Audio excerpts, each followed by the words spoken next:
Oh, we're firing up the franchise time machine. We're going to do something a little bit different tonight, taking a bit of a break from sending the 1986 New York Mets teams back in time to replace various terrible Mets teams of history.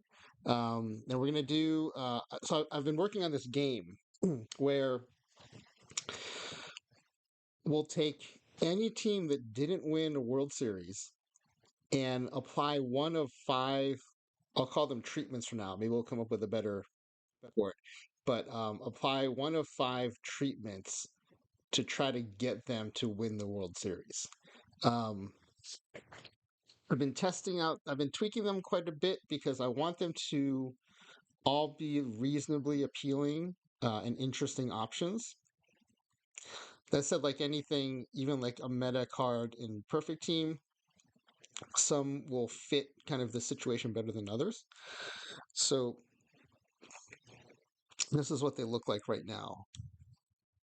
Um, Options, you can basically bring in two, three, four, five, or six different players onto your team before running the sim. So, oh, raid from Ezra Denny. Thank you very much. Welcome everybody. I was just going over the options we can use to try to get these 1997 Seattle Mariners uh, over the hump and into the World Series and hopefully to a championship. Yeah, that bullpen is terrible. I don't know whether it's just kind of selective memory, but when I went into Baseball Reference to look at the stats to kind of see, who might I change? Yeah, adding Will Clark would probably help lots of teams. Um, Let me see if I can get this. Let me get this up here. So the bullpen was way worse than I remembered it being. I remember it being a weakness, but I had forgotten just how poorly that bullpen performed. Um, let's see. Let me see if I can get that up here. Baseball Reference. You have to bear with me. I'm still a little bit new to all this, and I'm still trying to figure out all this. Okay, here we go. Yeah, so the bullpen, the ERAs, starting with the closer Norm Charlton. So, and not the ERA is like the end all be all of stats. It's I think we all are aware of the weaknesses in that stat, but just as kind of a top level, yeah, he won 10 games, and he also had the best ERA in the pen. So starting with Norm Charlton, 7.27 from your closer, 3.82 the one reasonable ERA, 5.75, 6.47, 5.46. That doesn't include the various pitchers who kind of came and went during the season, but as far as kind of the overall roster, that's what we have. And then if you go over to take a look at the whip, why isn't this working?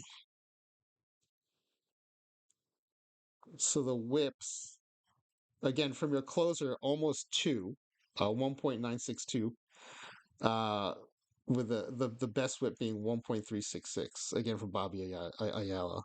So not a great bullpen. And the other thing is the rotation depth is not quite there. Once you get past Facero, Johnson, and Moyer, there's basically nothing. And so that's why I was just going through these options. These are the options I've come up with for this game. So yeah, El Presidente definitely passed his prime. But so the options are the following, and they're still being refined. Spore actually gave me some of his time and helped me tweak some of these a little bit to try to make them relatively even. The hope is that they're all interesting, and in whatever team is going through the game might favor one of these over another that might work better for a different team. So the first one is Halls of Fame and Pretty Good. This is where you can go anywhere in time, pick any Hall of Famer, and also grab one of their non-Hall of Fame teammates and add them to your team. I think this is a great option if you have a team that's basically a world championship team that's just got like one or two holes in the lineup or the rotation. Teammate trio, this is one I was mentioning to Ezra Denny in the chat on his stream. Is this where you can take any three teammates from the history of your franchise from the same season and bring them into your team? This is a great option for teams with like a really deep history of really great clubs. So for teams like the Giants or the Cardinals or the Yankees, I think this is a great option.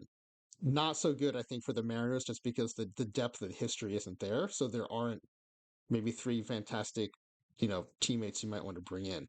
The other thing that's made me wonder is because the Mariners' history is so short, would I allow a second Ken Griffey Jr. to be added?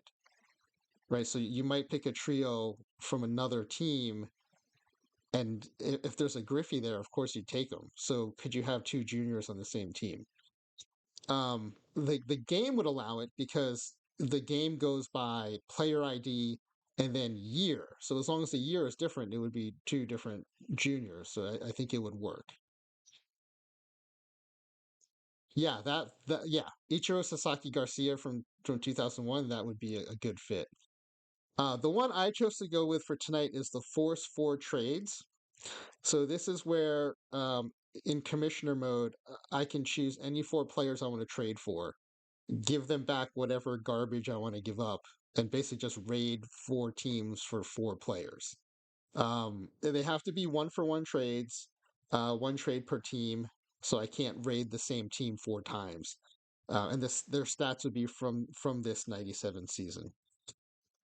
The other thing that's I think interesting about this option is I can also game it so that I'm targeting teams that are in the AL West and maybe take some of their best players. So not only are we strengthening the Mariners, but like we're weakening the competition. But I think ultimately we want to win the World Series. So I think, uh, yeah, not picking Felix Hernandez here. Well, I'm hoping to do this a bunch of times, so I'm sure there'll be other Mariners teams. So I grew up a Mets fan, but then when I moved to Seattle, I thought, I can pick up an American League team. I can follow the Mariners. And at the time, at least, it's not like the Mets and Mariners were ever going to meet in the World Series. So I thought there's no conflict here. So I added the Mariners and have been following them since. Um, then the next option was peak performances. This is where you can pick any five players on your roster and change them to whatever year you want. So I could take any five 97 Mariners and basically trade them for whatever peak year I decide I want from them. I think this is a really good option for teams that have. I think there are a lot of teams that have a blend of like a few players who are past their prime and a few prospects who just haven't developed yet. So you can take a team like that and pick the peak seasons for their five best players, and really crank up their performance. And then the last one is shopping spree. This is where uh, any free agents from the previous off season, you can add six of them for no cost. I think the reason I made it six is because free agent classes aren't always super loaded with talent. So to make this even a consideration for a lot of teams, I thought it had to be a bigger number. But I think if it's the right season, the right team, some of these free agent classes are really attractive. They have tons of talent. And if you can get them for free, I think it can make a pretty big difference on a team. So yeah, so I went with the force four trades. Um, I think if this is a thing that gains some traction, I'd be happy to let other people um, play. So basically, be the GM and make the decisions. You could pick your favorite non-World Series winning team, and then you can pick which of these approaches you want to use. I think also Ezra had some interesting suggestions about like should I randomize which approach you get to choose. The one that he mentioned that I really liked is if we do the Mariners again, maybe force four trades is off the table because I already used it once. So something like that, so that like some of the other options get used. But I do think for other teams like these, some of these will be more attractive. Ezra was talking about how like when I asked him, "What's your favorite Giants team that never won the World Series?" He mentioned 1993. Well, when you're talking about the Giants, I think the teammate trio is really attractive. If you can pick any three Giants who played together, there are across their entire history, there are a bunch of sets of three that would be really powerful to add to a team. Um, and then, like I said before, if there's a team where you're just like one or two players away from being dominant or elite, then the Hall of Fame and pretty good. I think that's a really good option for that. So yeah, so I was about to start going through to figure out, okay, where are the holes? And I kind of already knew where I wanted to go with those, but I just wanted to kind of double check my memory by looking up on Baseball Reference. So um, yeah, as mentioned previously, the bullpen is definitely an area to address. But also, I want to just start with the lineups too. Oh, sorry, that's the Giants. Here's the yeah. So here's the Mariners. It was really fun actually going back through this roster and remembering some of the players. And so this season occurred before I moved to Seattle. So before I had taken on the Mariners as my second team. But as a baseball fan, I was a huge Ken Griffey Jr. fan, so I was already kind of following. And I also really liked Edgar Martinez as a player too. Um, so looking at this lineup, brought back lots of fun memories about this team. So I think catcher's a spot where a lot of teams could use an upgrade. I don't necessarily know that it's worth using 1 out of 4 upgrades to replace Dan Wilson. Um, 270 average, 15 home runs, 749 OPS for a catcher. I think that's pretty solid. And defensively, I don't think he'll be a liability. Um, Paul Sorrento was interesting. I think this stat line is kind of just maybe barely above average for a first baseman of that era. 31 home runs, 269 average, 859 OPS. But I didn't know if it's worth using 1 out of 4, upgrades to get like a fractional upgrade on Sorrento. Um, I actually had forgotten that Joey Cora hit 300 this year. And so I think that basically takes him out of contention for replacement. Because I think that's a very respectable offensive stat line 300, 359, 441 for a middle infielder. And then, A-Rod's not going anywhere. Um, Russ Davis, I think for a third baseman, you ideally want a little more power, but I think his stats were good enough that we're not going to touch him. But it's in left field with Jose Cruz. I think is a big opportunity to upgrade there. Um, and I think he's split time with a lot of players too, so I think is a good way to just kind of consolidate that position. Yeah, underdog. I think the chemistry in OOTP, or at least in Perfect Team, is also not going to fix that. I think one of the things that's interesting about how the game is handling chemistry is it just assumes if you played in the same team for a long time together, you have good chemistry. And I think we all know there are certain players who I think that would actually cause negative chemistry. So, um, yeah, I think the true addition by subtraction isn't going to kind of play out in the game, but I do think it'd be interesting. So I think yeah, Jose Cruz. I think we're going to go shopping for a left fielder for sure, and then the rest of the starting lineup here. Junior is not going anywhere. I think this is a year Buhner hit 40 home runs.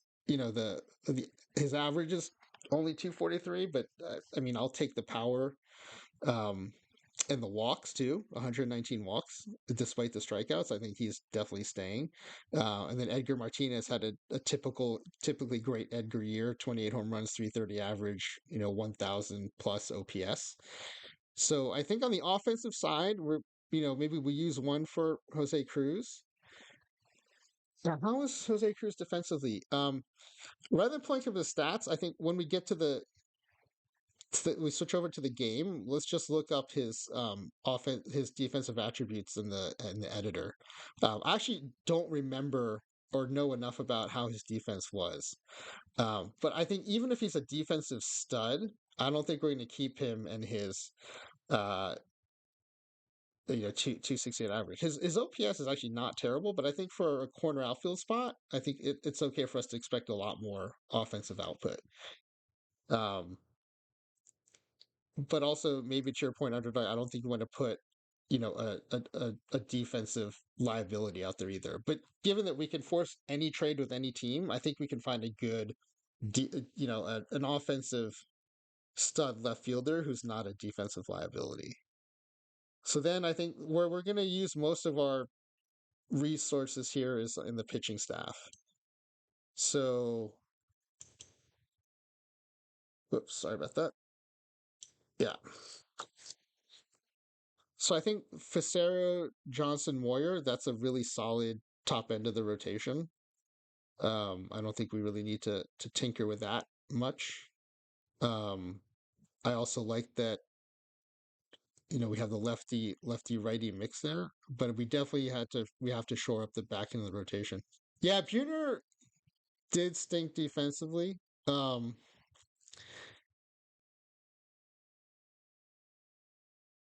Buhner stunk defensively. So what was the positive of Griffey, Cruz, and center left? Can you say more about what you mean about that?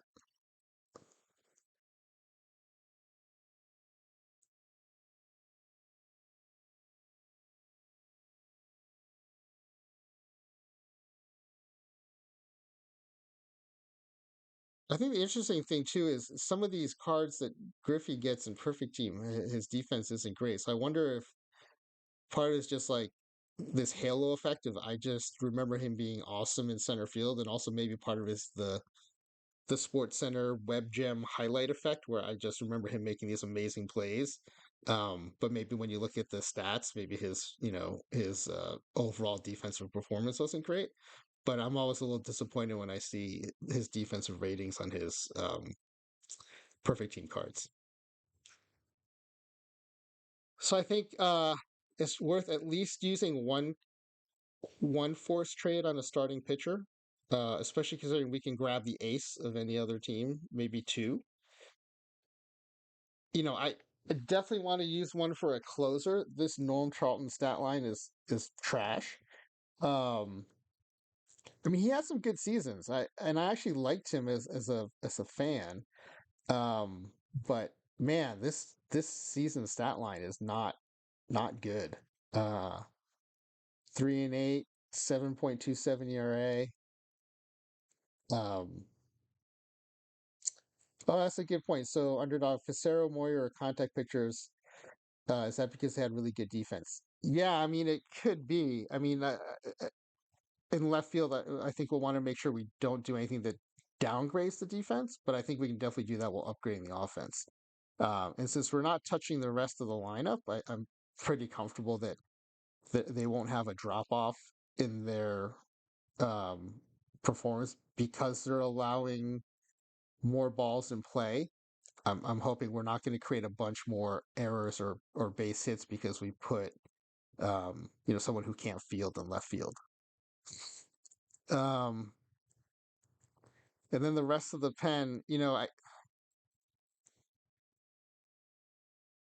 Charlton was 34. Well, or Moyer. They were both 34. Moyer and Charlton both 34. But I think Moyer had a lot more productive seasons after this one. I don't know that. Well, let's take a look. Charlton, I don't know if he did much after his age 34 season. Yeah, I mean, he stuck around till he was 38, but as a left-handed reliever, I don't think that's very hard to do. Um, but his ERA in 98, 6.94. Um, oh, 98 total, 5.44 across Baltimore and Atlanta, 4.44 and 99. Uh, Small numbers in 2000. let me see what his whips were too. He had a whip of almost 1.8 in 98, almost 1.7 in 99. So I think, yeah, I think he was towards the end there. But I think if we pull up Moyer, we'll see a lot more production after this season.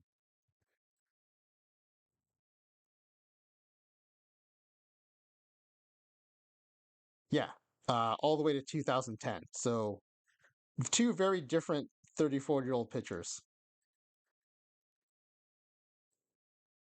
Yeah, right. Yeah. So yeah, underdog pointing out how old the pitching staff is. These are all things that it had kind of been lost to my memory that they were that old.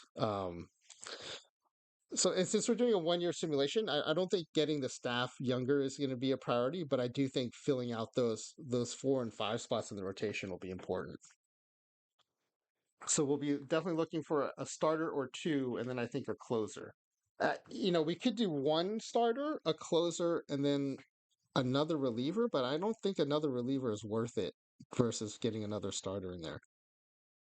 I mean, the problem is, even if we get another closer in there, we're basically working with two decent relievers, and the rest are pretty terrible. But I'm hoping that with two more really good starters, and maybe that's a consideration, right? Maybe we go for two starters that can also eat a bunch of innings, so that we don't have to leverage this bullpen as much. I think could be good. So yeah, and so the other thing I considered doing with this team instead was, if I go back to pull up these options here, I did consider the peak performances because there are some interesting players on this roster, like getting a peak Dennis Martinez, for example, a peak Derek Lowe. I mean, that could also help address some of the pitching issues. Probably one star because in the postseason you only need four. Yeah, I mean, I guess that's true. Uh, the reason for 2 stars, I was kind of concerned about like getting to the postseason, but I mean, this team made it to the postseason with this staff as is, so I guess maybe um we don't need more than one starter. So then, so underdog, would you do one starter and then a closer and then another reliever?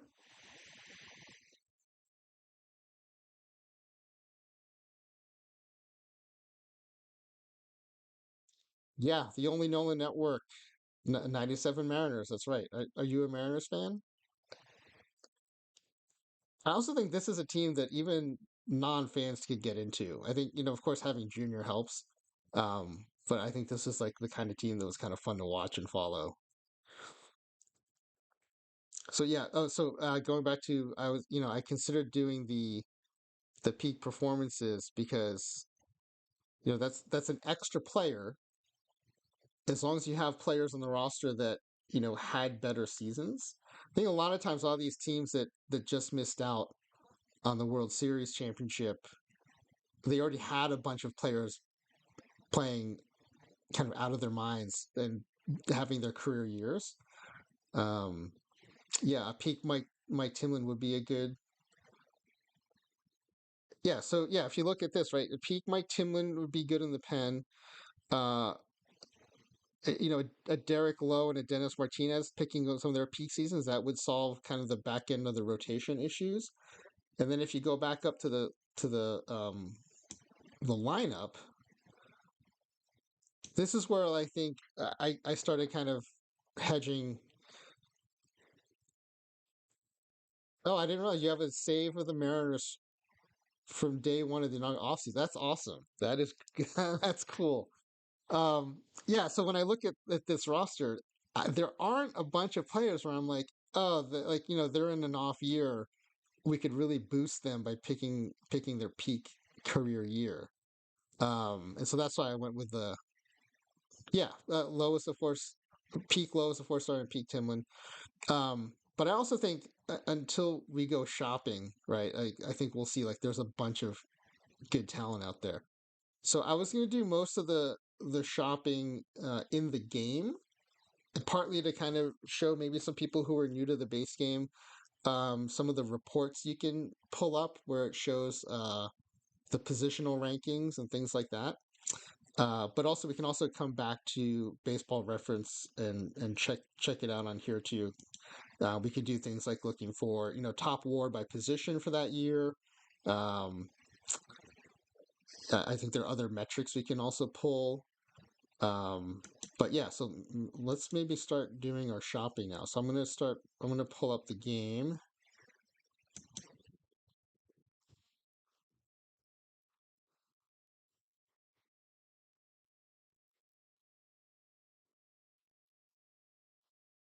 Yeah, their 97 bats were great.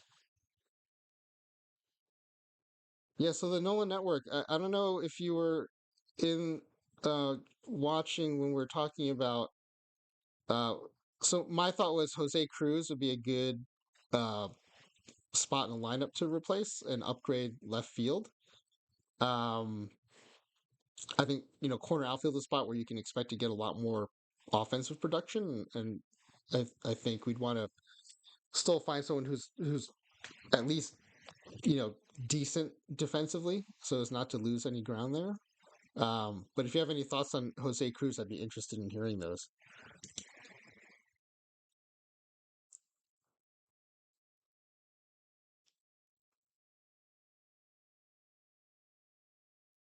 So we're gonna start a new game, new historical game.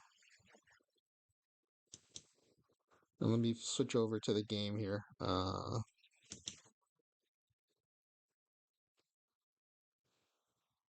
Okay, so we're gonna go to 1997.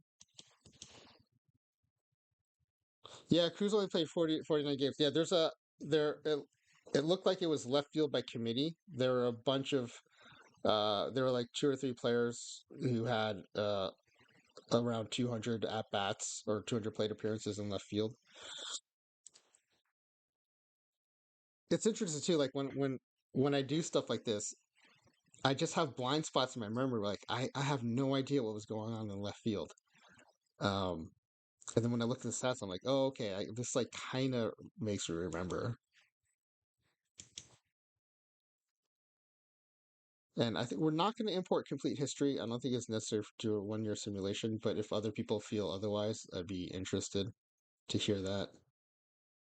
Oh, they traded Cruz away. Okay, that would make sense. Well, he might get traded away again here. So, oh, let me pull that up. I'd be interested to see what the trade was.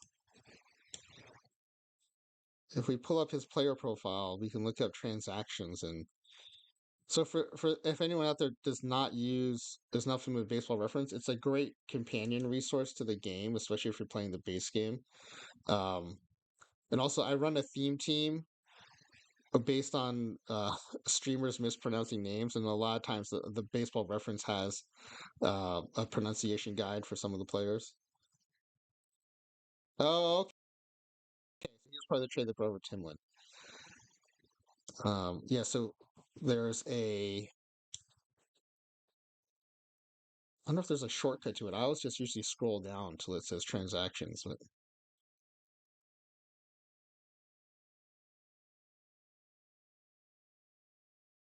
all right, here we go. Transactions traded by the Mariners to the Blue Jays for Paul Splojaric. I cannot make players eligible for my own theme team, by the way. So if I butchered that name, he is not eligible. And Mike Timlin. Yeah. Okay. So that is another interesting quirk of the way the game works, right? Because of the roster, I'm assuming in the game he'll be on the roster with Timlin, but maybe not. I guess it depends on when they take the snapshot of the. So we are not going to use historical transactions. I do that because when I did these Met simulations, sending the 1986 Mets back to 1962, 1963, when I left this on, the simulation would add various players that were added to the Mets, to the real 62 Mets, that I didn't want, disrupting the simulation. So I keep that unchecked. I don't do the minor leagues just to try to keep the simulation lean and then turn off expansion.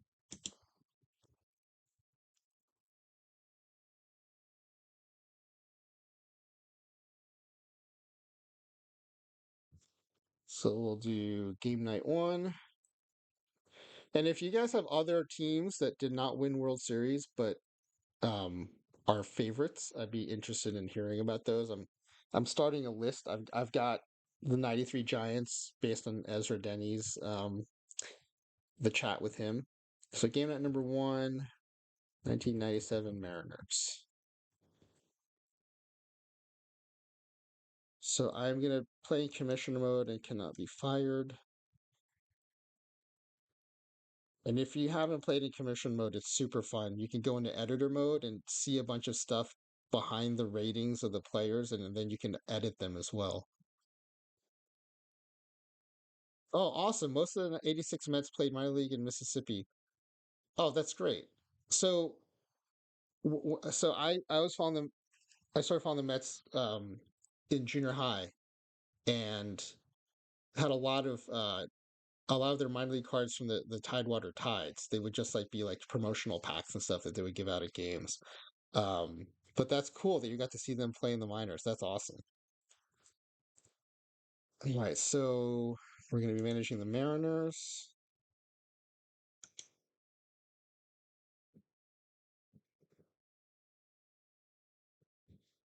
I also considered doing the free agent option. So let me put that back up here. I also considered the free agent option because 6 players is a lot. Um, but given how appealing the forcing 4 trades was, I thought that was an easier path to go than doing the research to figure out like which free agents, like how was the free agent market that off season and who might have fit. I thought the four the 4 trades was a better choice. Okay, so here are the Mariners. The first thing I want to do is see if Timlin and Cruz are on the roster at the same time, considering they were traded for each other.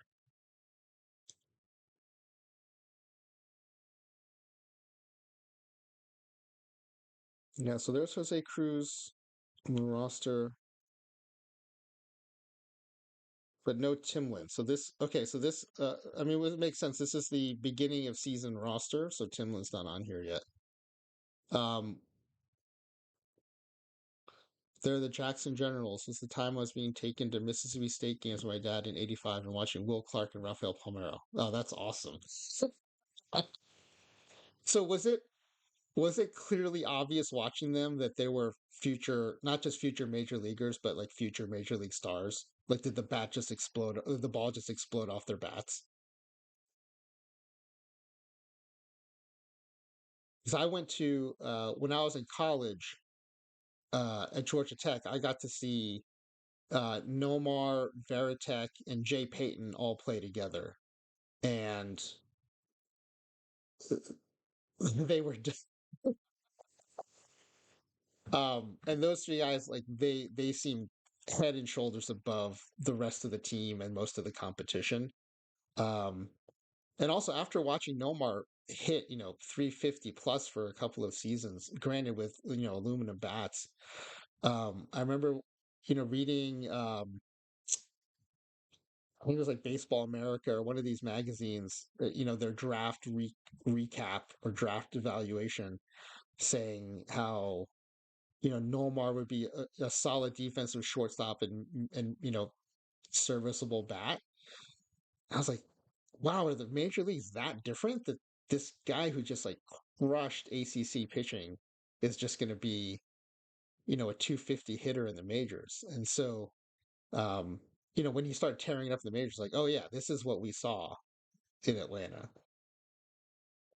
All right, so let's see who we have here at the start of the season. This is something I hadn't thought about, so I'm glad you guys brought up the rosters and the trade. This trade might impact also what we go shopping for. Um, so let's go to um,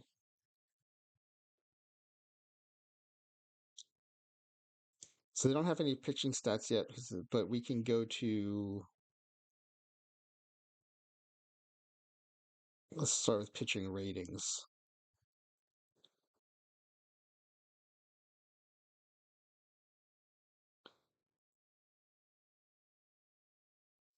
What do you mind who was older went to a game in Hattiesburg and said Clark hit a ball?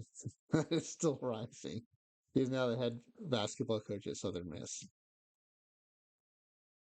Yeah, it must be cool to see someone like that playing their early stages.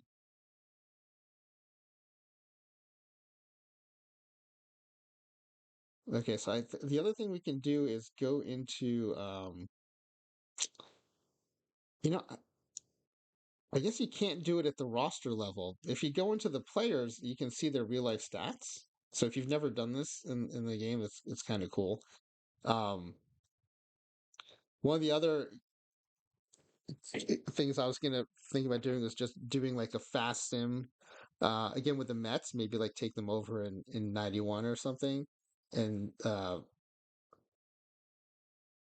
run them knowing how good all the different players would be or which ones are not going to pan out, and just being like the omniscient GM and just ripping off other teams by trading them prospects that the scouts are overrating and grabbing all the players that are that they're undervaluing, that I know from history are going to turn out to be great. Um, I use this a lot for stuff like that to see like, okay, how do they actually pan out? What are their peak years? What are their bust years? But I'm kind of bummed out that there's not a way to see this at the roster level. I mean, it makes sense, I guess, but I would like to see like it'd be great to be able to see this and see their stats, but see like their real life stats. Is there not a way to do that? Scope MLB. Is there not a way to pull up last year's stats? Last year's real stats?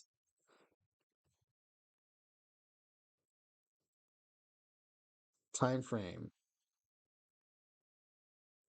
Oh wait, maybe we can. Last year. Oh, there we go. There we go.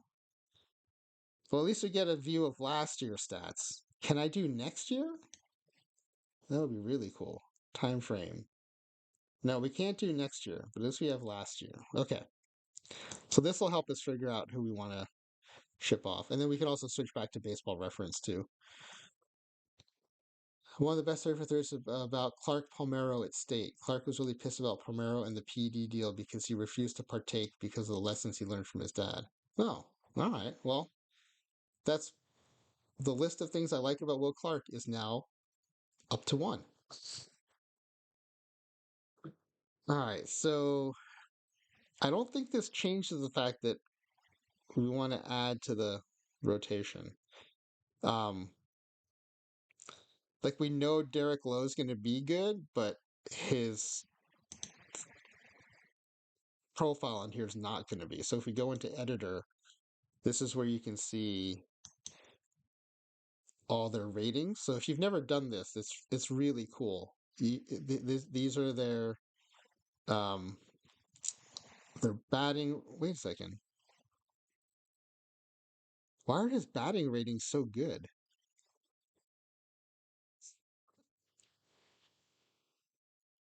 And then pitching ratings. Oh, I keep forgetting. The scales changed to 550. I'm so used to playing the base game with the older uh settings that these high numbers are blowing me away. The thing about PEDs is that they kept you healthy. If Clark had stayed healthy, he's a surefire Hall of Famer. Yeah, they keep you healthy. They help you recover faster. All that. Yeah, yeah. It's not just performance boost, right? It's recovery improvement. Um, yeah, 550. I think the old scale was 250, right? Because the way I remembered it was you basically double it and add 10% to get to the new number. But what's with these? What's with Derek Lowe's? Oh, I guess on a 550 scale, these are not as huge, but they're still pretty high. Is he one of those guys who's a converted outfielder and then learned how to pitch? So he still hits like a he hits like an outfielder who's rusty and then pitches like a pitcher. I mean, these are not bad hitting ratings.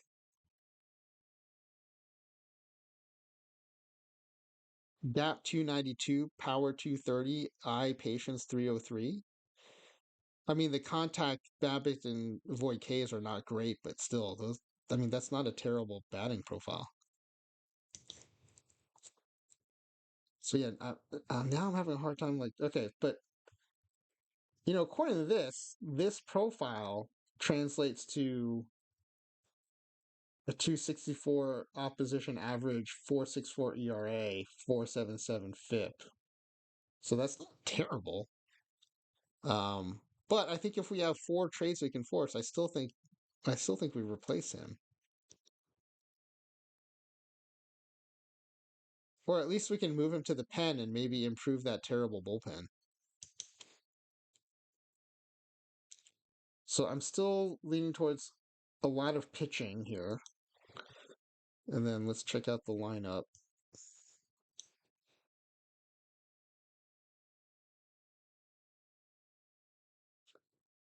So let's look up Cruz's real life stats.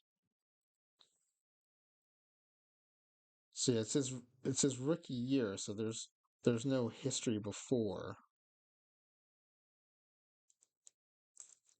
Yeah, I mean he goes on to be a good hitter. He's just not great in this year, and so I'm assuming his profile is also not great. The 550's throwing me off. Sale traded low and Veritek to Boston for Slocum. Heathcliff Slocum, wow.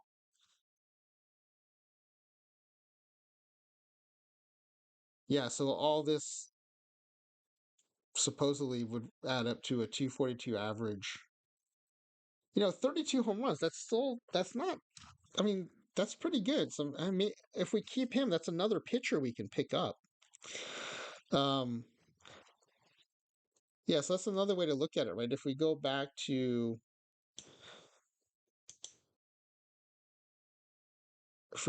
the roster and figure, okay, this is a third of a season basically, so you triple everything, right? 36 home runs, even though it comes with a 268 average, like that's decent corner production. Go for pitching, you'll need it, and keep Randy happy. Yeah, it must be super frustrating to be a top line starter and then have a terrible bullpen blow all your wins. So yeah, maybe we put more. It does feel weird though. It's kind of like using your perfect and diamond choices in a draft tournament on relievers. But I mean, maybe that's where it's best used here.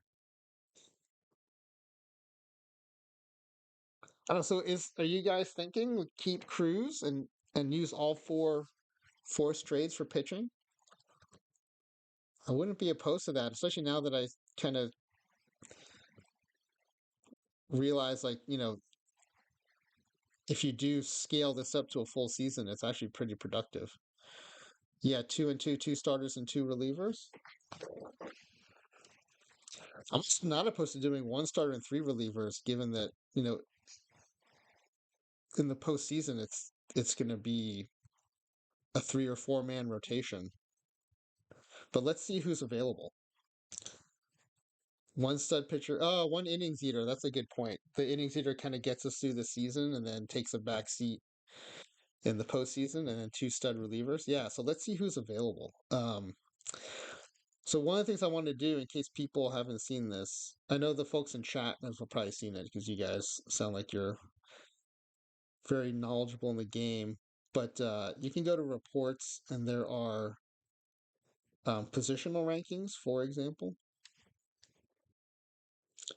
Low lettered in baseball, golf, soccer, and basketball in high school. I actually committed to Eastern Michigan for basketball.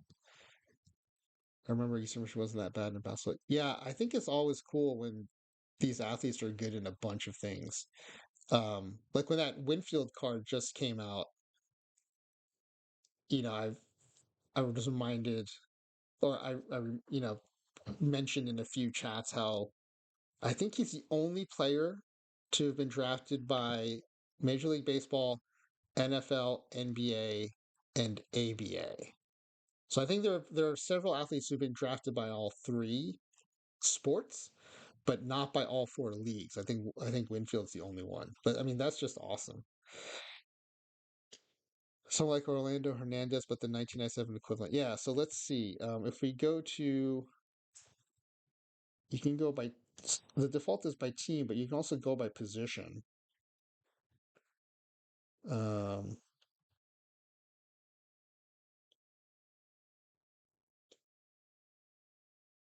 that's not what I want. I want the report that says like shortstops and then shows the top shortstops.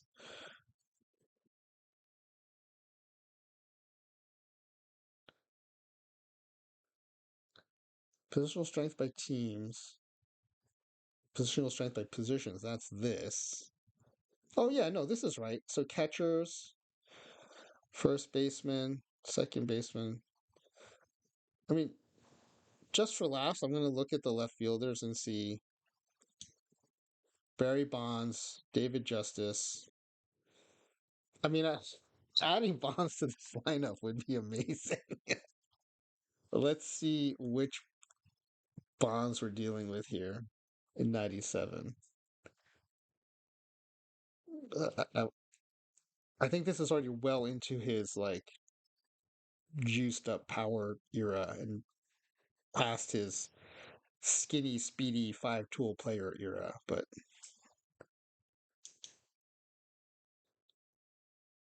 yeah, so we basically trading for a 40 home run, 145, a 1031 OPS player. You like Rusty Greer? Let's go back there. Yeah, I forget that, Rusty Greer was so good. He was fourth in the positional rankings this year.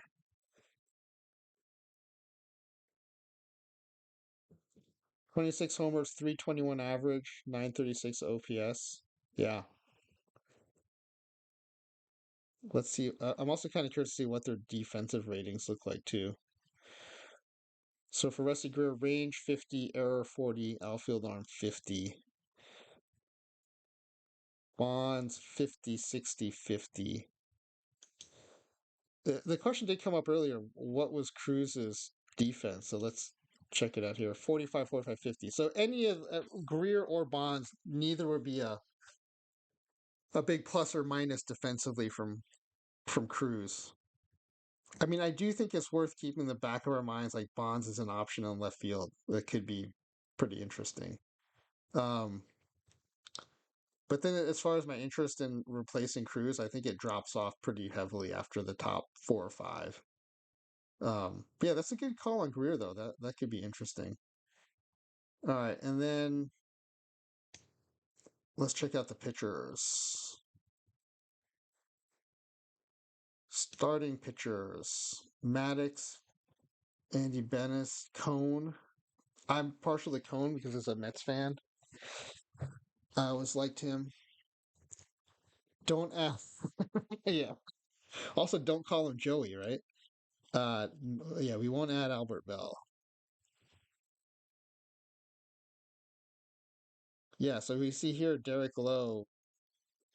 He's really high in the prospect ranking, which makes sense. Um, oh, adding a Expos era Pedro Martinez could be interesting. Reuniting uh Pedro and the big unit in Seattle. So let's see what we'll be getting with the 97 Pedro. 17 and 8, 1.90 ERA, 0.93. All right, I think we have to put Pedro at the top of our shopping list. A 26-year-old Pedro. Yeah, it's crazy that at 26 his strikeout for walk ratio is already so good. Such command. All right, so I think Pedro for sure. I think Pedro for sure. And then it's tempting to grab Maddox too. I mean, it's he's way more than an innings eater, but he would eat a ton of innings, and this is tempting. Maddox Pedro would be really good use of our first two trades. Live in Baton Rouge, and the legend is that the LSU baseball program was built on when Skip Bertman kicked Joey off the LSU team. Other guys realized Skip wasn't effing around, and the program took off. Well, he served a purpose. Joey served a purpose. I didn't realize he played at LSU. So thanks. I learned something new today, and that's a great story. That's a great anecdote.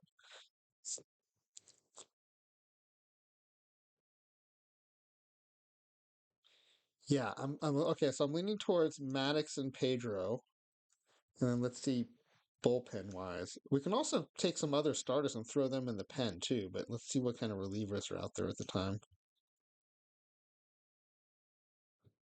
See, this is also the era of lots of one or two season closers who then come and go. So some of these, like, I don't even remember them being top line closers.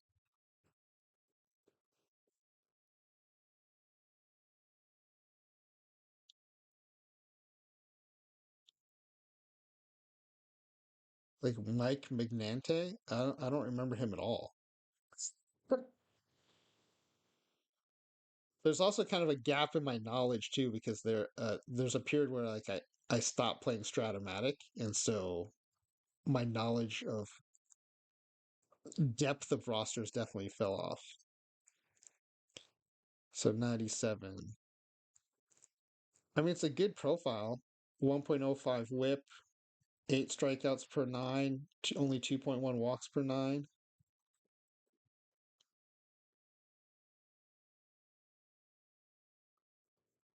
I guess Jeff Brantley was already gone. Yeah. Well, I mean, we can look at their.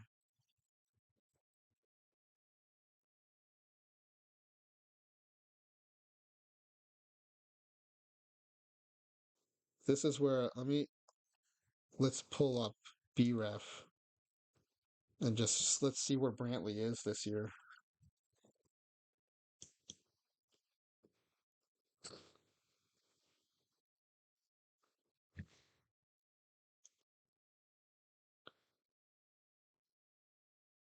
So in 97,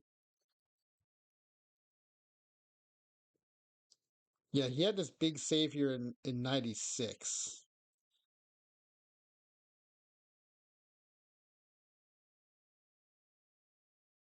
Does anyone know what happened with him? He went from 44 saves to one. I'm assuming it was an injury, but then, yeah, I guess post that his production's pretty spotty. All right, so let's go back to the game. Yeah, Hoffman would be a fun choice. Where is he on this list?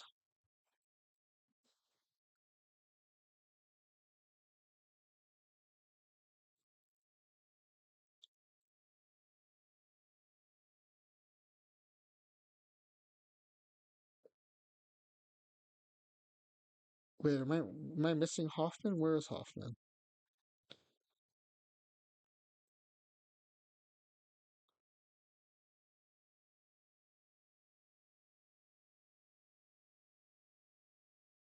Oh, okay. I got to look under closers. That's the problem. Okay. Yeah, Hoffman would be fun. Billy Wagner would be fun too. I was liked watching him pitch. So, I mean, I guess one thing to look at is what's the lefty righty mix we want here, right? So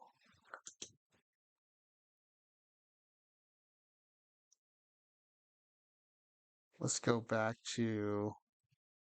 I mean, some of these guys are so good. I don't necessarily think that the lefty righty mix even matters, but um, the thing is, like, we don't have to trade away Charlton, even though his profile is probably going to be terrible given his stats.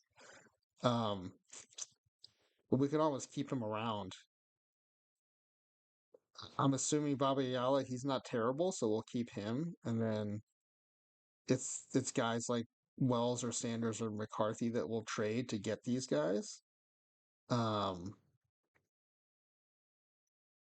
do we take one righty stud and one lefty stud?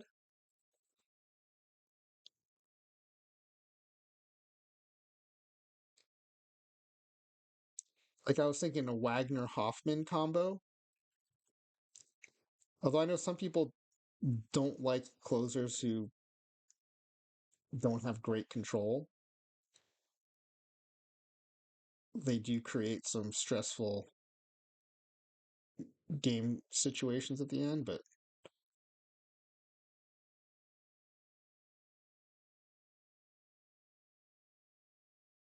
yeah, he's just ramping up his prime here, right? His first double digit save season. Yeah, Wohlers was okay. Let's look at Wohlers next, but I want to check out the Wagner Hoffman possibility here, just because that seems really tantalizing. 1.19 whip. So I'm looking at the 97 real life stats because that's essentially what we're buying, right? We're gonna get this. We're gonna get attributes that align with this level of performance. 14.4 K per nine. That's awesome. And you know what? Like I mentioned it's control, but 4.1, it's it's kind of high, but it's still more than 3-to-1 strikeout per walk ratio. Um, it's hard to say no to that. Okay, let's. Why? Oh, wait. Sorry. I'm sorry. I was looking at Wagner and I realized I had Baseball Reference still up. So this is what I was looking at: is his stat line in '97. Um, 7-8, 23 saves, his first double digit save year, 2.85 ERA, 1.19 WHIP, 4.1 walks per nine, 14.4 K per nine, um, a 140 ERA plus. Yeah. So real nice left-handed closer profile. So let's go Hoffman and then we'll look at Wohlers. Hoffman.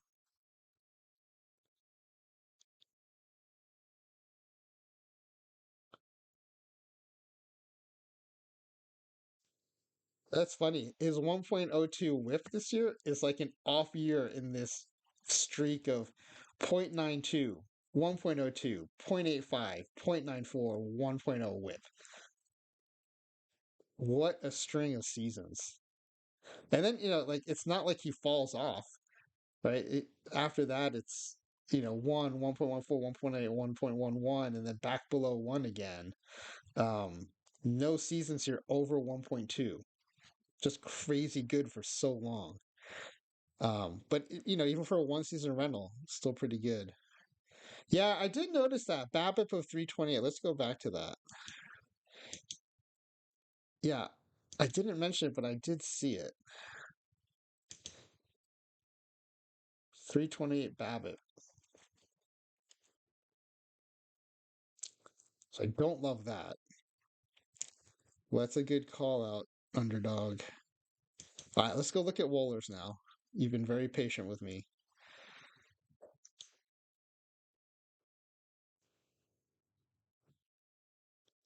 My dog is dreaming, so you might hear him yelping in the background. Okay, 97 Wohlers, 5 and 7, 33 saves. This is the end of his effective era. Um, 3.5 ERA, 1.37 whip. I wonder how much of that whip is because you can see like the decline right into the his 28, 29-year-old seasons. The exploding ERA and whip. I wonder how much of that is like was he around 1 for most of the season and then just started falling apart towards the end? He's also got a 3.15 BABIP, which isn't great. Um, but yeah, like when I look at his 95 season, 3.3 walks per nine and 12.5 K per nine. That's awesome. Man, it's I had forgotten how short his dominant period was. Just 3 seasons of double-digit saves. But like I said, I mean, that was the era of like kind of these disposable closers who were just put up gaudy numbers and would just disappear. Um, yeah, John Franco's one where, as a Mets fan, I just remember him being like a highly effective closer. And then as I would start playing the base game, and then especially when I started seeing his cards and um, Perfect Team, just like he was not very effective in terms of actual stats, but he somehow managed to rack up a bunch of saves. Um, Mariano would be interesting. Yeah, Rod Beck. Yeah, let's check out Rod Beck. That's a fun one.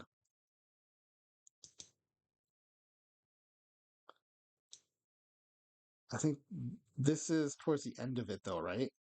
97. Yeah. Well, so he had 51 saves the next year and then drops off the face of the earth again. But yeah, especially look at 92, 93, 0.88 whip, or 0.84 whip.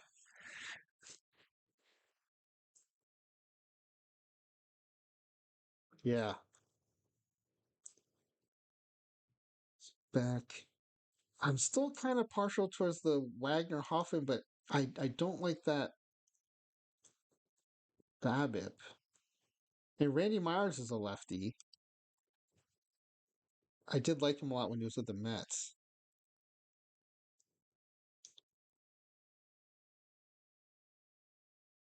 But he was also one where I just remember always being stressed out when he would come in.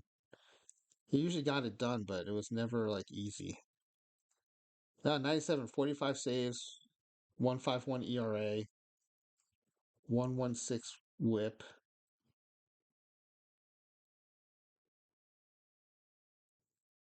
much better 280 BABIP. All right, so I'm leaning towards Myers Hoffman or Wagner Hoffman. Um, I mean, I guess we should at least look at Doug Jones, given he's the number one ranked closer. But for some reason, I just really never kind of like got really super into him as a closer. So 97 season. Wow, 40 years old. 36 saves, ranked the number one closer at 40 years old. 0.88 whip. Man. One walk per nine, 9.2 strikeout per nine. That is a heck of a ratio. Wow.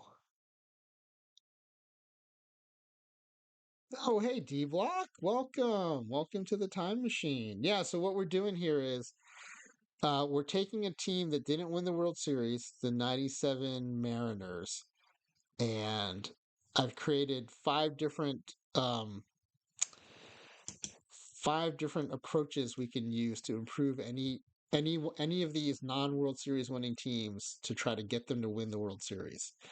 And the one I chose for today is the force four trades. So we're looking for the four players we want we want to force teams to give us uh, to do this scenario. So when we looked at the 97 Mariners, I think we largely decided to stand pat on the offensive side and one to oh, congrats underdog, one daily diamond. That's awesome. Trying to win low diamond. So every time I would see low diamond or hear someone say low diamond, my brain already just filled in low diamond Phillips, thinking of like Lou Diamond Phillips. So I finally just created a team named Low Diamond Phillips, and now I'm trying to figure out if I can actually make a theme team out of it. So what I was thinking was any low diamond card, any player named Lou or Phillips. I didn't think Diamond would be a thing until Diamond Pipkins showed up. So Lou, Diamond, or Phillips. And then I always like it when there's like a research element to the theme teams and a kind of evergreen uh, aspect to the theme so that as new cards come out, it's like, oh, does this new card somehow fit in? I think some themes are more static. Like I have like a semi geographic one, and that's been more static. Um, yeah, low diamond is fun. Um, and so what I thought was I can also allow one eligible card per role he played. So given the name of the role, each role can make another card eligible, but it can only be used once. So if he plays a character named John, he can only one card named John becomes eligible. But like in Young Guns, he played Chavez y Chavez. So like if there's an Eric Chavez card, he would become eligible. So I'm kind of toying with that. And in fact, I might do a stream where I just pull up IMDb and look at his character names and start thinking about like start assigning different players to it and then see like, does it make an interesting theme team or not? But yeah, congrats on your diamond and low diamond performance. That's great. I never feel like I have enough cards at that level to play, so I usually just stick to iron, bronze, and silver. And I qualified for all three in PTCS, so I'm having fun and doing okay. But like diamond and low diamond always seem a little intimidating to me. But I do think they're fun. I agree. Well, that's good to know that it's accessible. Yeah, I think, would you agree that this cycle, I also felt like a lot of diamond cards were very affordable pretty quickly. Your wife shows young guns in her history through film class. Is the topic about how history is completely butchered by Hollywood movies? I say that, but I do like that movie, and I wouldn't be doing a low diamond Phillips theme team if I hadn't watched that movie like a million times as a kid.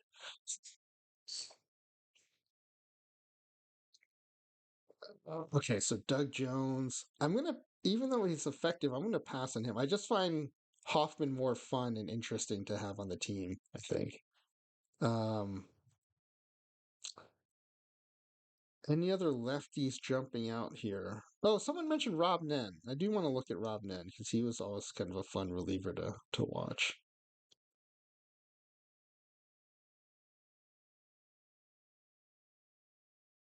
Wow, it's crazy. 35 saves despite a 151 whip.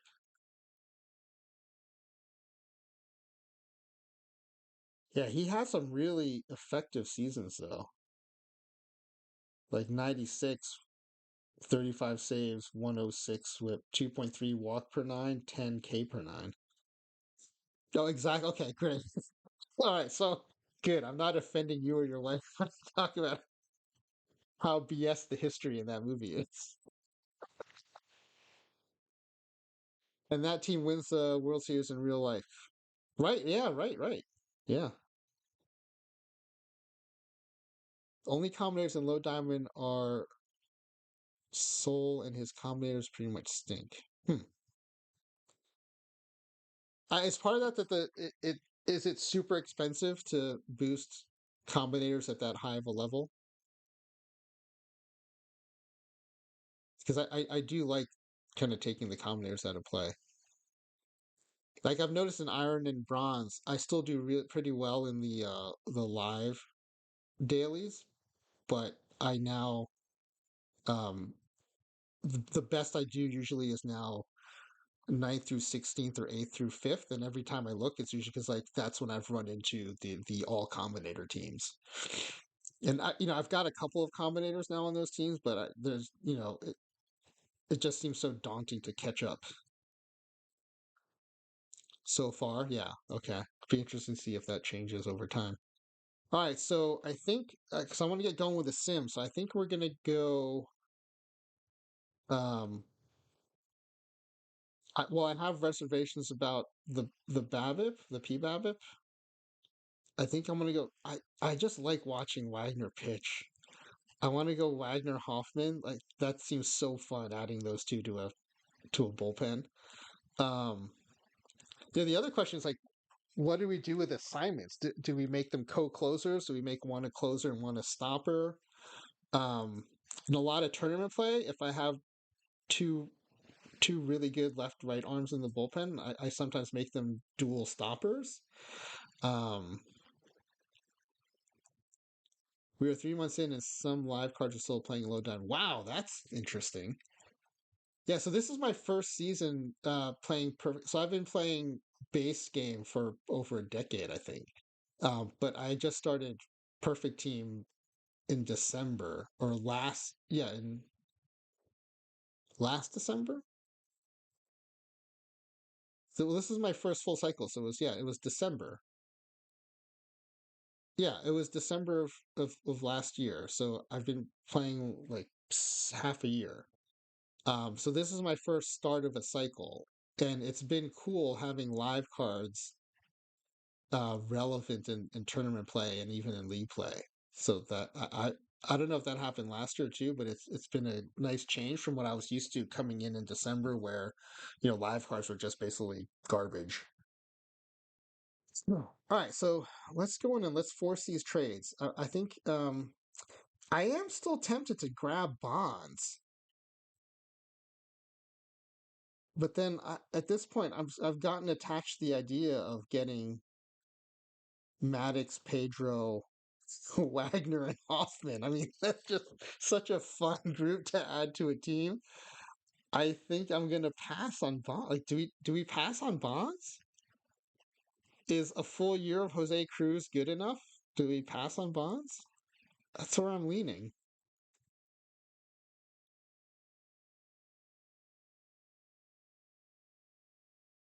I also feel like, when I think about this team, it is yeah, health permitting, you're good on bats. I feel that way too. And I just the idea of adding this list of names is just too good to pass up. So we're gonna go Maddox, um, Pedro. Let me write this down so I don't forget. I mean, it's just four names, but I do forget a lot of stuff these days.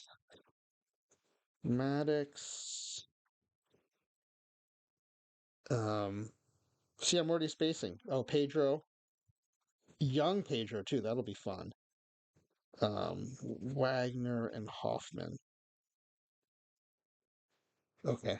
Oh, that is such a fun list of names to add to a team. That's great. Okay. And we're only allowed one player per team, so that's not a problem with this list of four. So let's go ahead.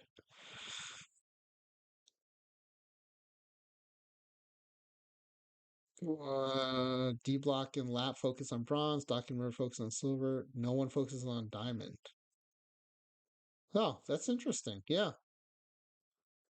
Well, that's great. I'm all for finding opportunities like that. So good for you. Last year when I came in December, I had a lot of fun.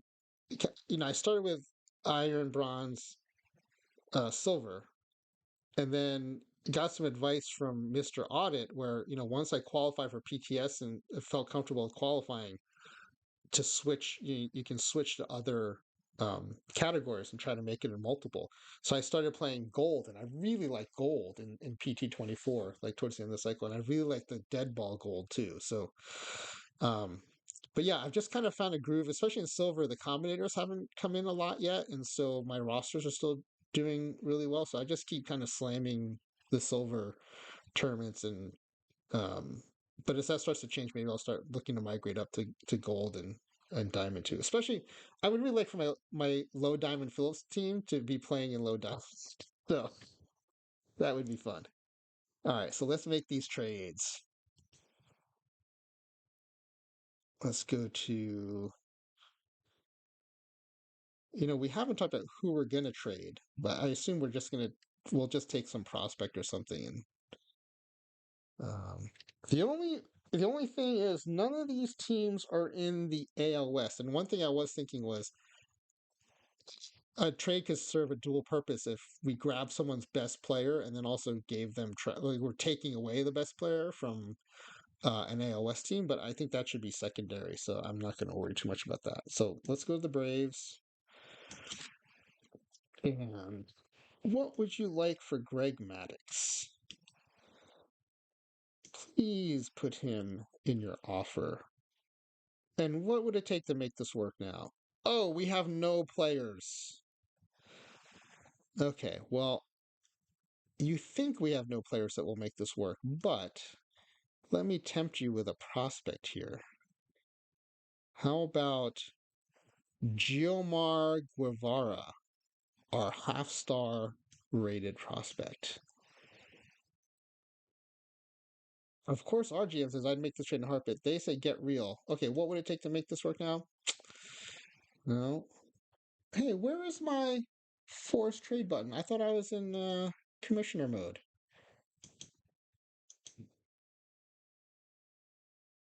Playing commissioner mode. Why is it not letting me force trade?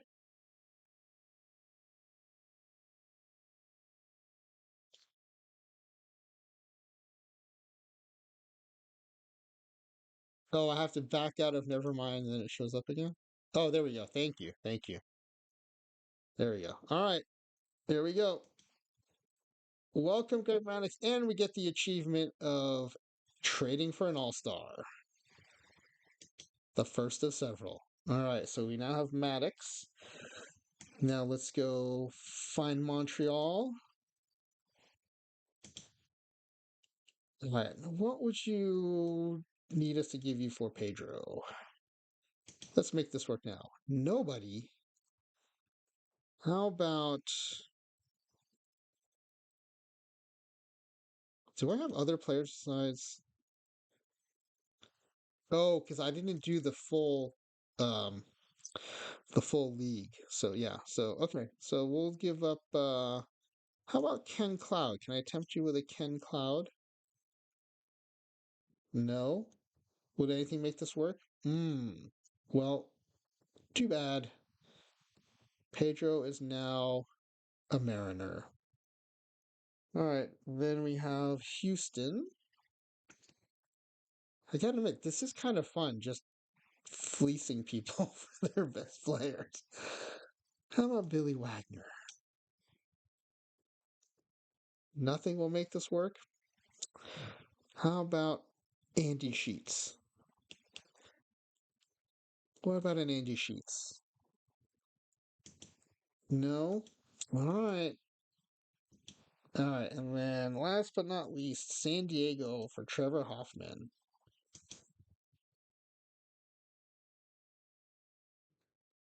There he is. And you know what? How about someone from our terrible bullpen?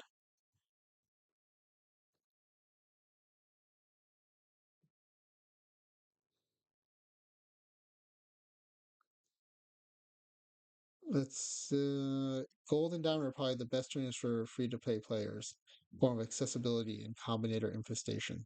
Hmm. Well, the combinator infestation, I'm not surprised at, but it is good to know that you find it accessible. Um, I think maybe it would be willing to give up Bob Wells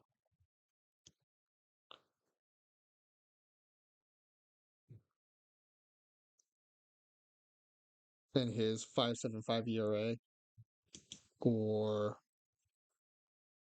or maybe Scott Sanders and his 6+.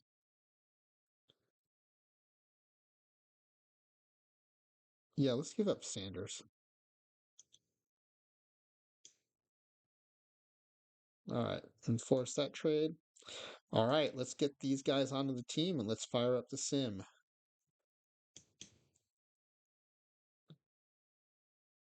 It should be in the...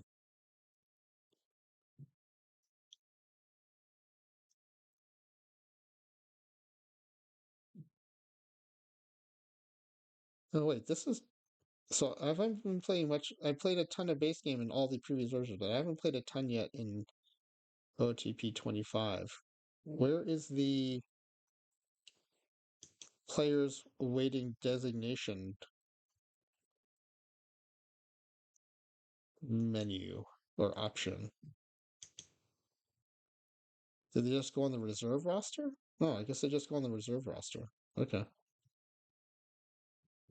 All right, so let's make some room in the pitching staff.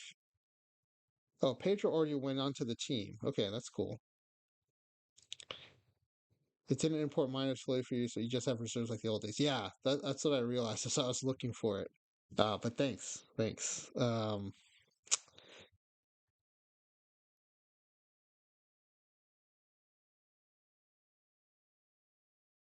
wait, so is everybody Hoffman's here? Who's missing? Oh, Wagner's missing. All right, so we only have two lefties in the pen, so let's get rid of Wells, maybe. We'll get rid of a bad righty and put on a stud lefty.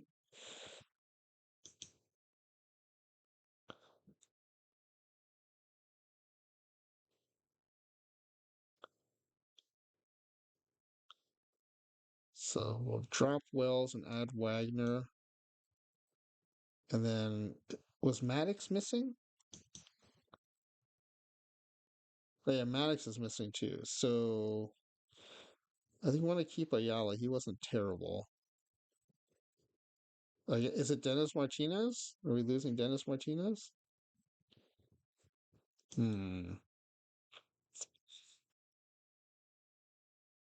I mean, I know I'm being sentimental because I remember how good he was, but yeah, he's washed. So he's going to be the cut, the last cut. You want to cut McCarthy instead? I mean, I'm not opposed to that, but I do like that he's another lefty. And Dennis is the El Presidente is clearly washed at this point, so I'm gonna drop Martinez. Sorry, El Presidente, and then Greg Maddox. All right, so this pitching staff got a complete overhaul. So Derek Lowe's gonna go to the pen. Maddox and Pedro. We'll get the order in a second here, and then I think Charlton's gonna be. What's his lefty righty split by this stage? I'm just gonna go in editor and look at the numbers.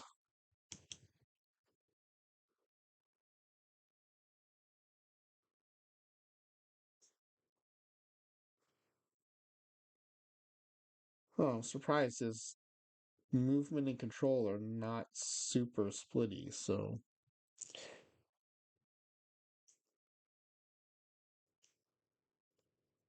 all right. So I think we'll move him maybe into setup for now. I think let's start with. I don't know if I want to go dual closer or closer stopper. I mean, one thing we could do is make secondary role stopper, make one the stopper and secondary role closer. I just don't know what the AI would do with that, though.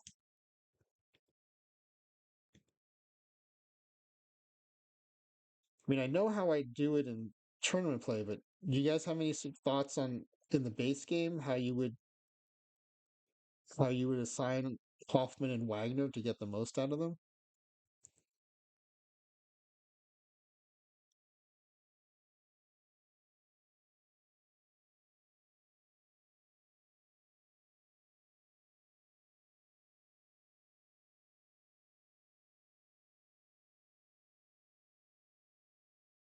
He's like, I kind of want the AI to do it based on kind of the lefty righty mix of the lineups, right? If it's a righty heavy lineup, I want Hoffman to close.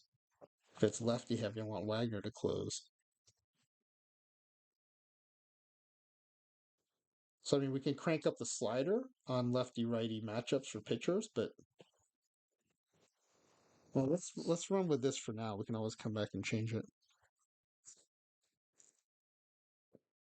Yeah, go to strategy.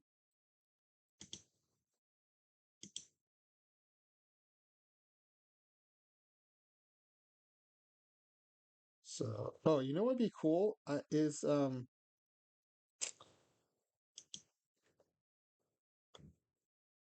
the strategy. I wonder if Sweet Lou is in here as a choice for strategy presets.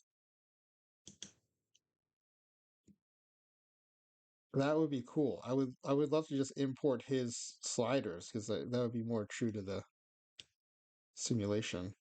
Oh, it is Lou Pinella. Sweet. All right, sweet Lou sliders. Let me see what these look like. Oh, pretty aggressive on the hit and run. Holds runners, does not pitch around or intentionally walk. Does not move his infield around a lot, but does shift the outfield.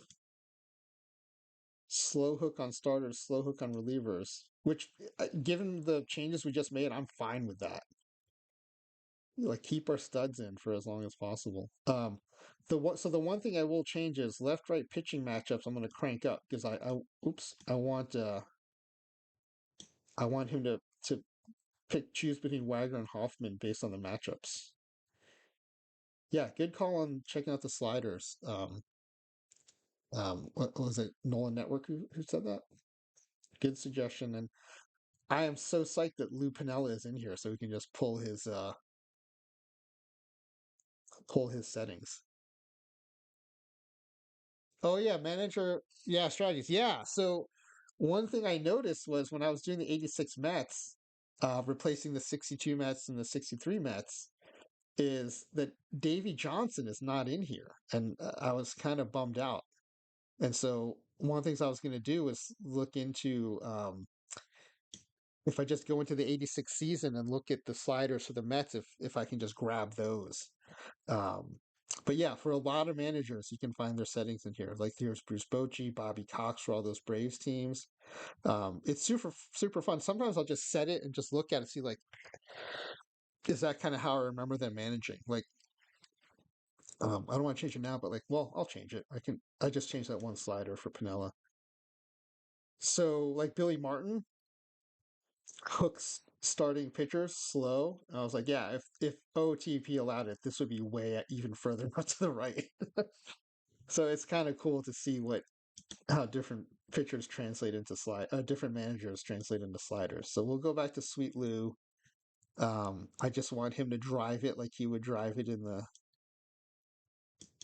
'97 season. Except I'm going to make him do more left right matchups.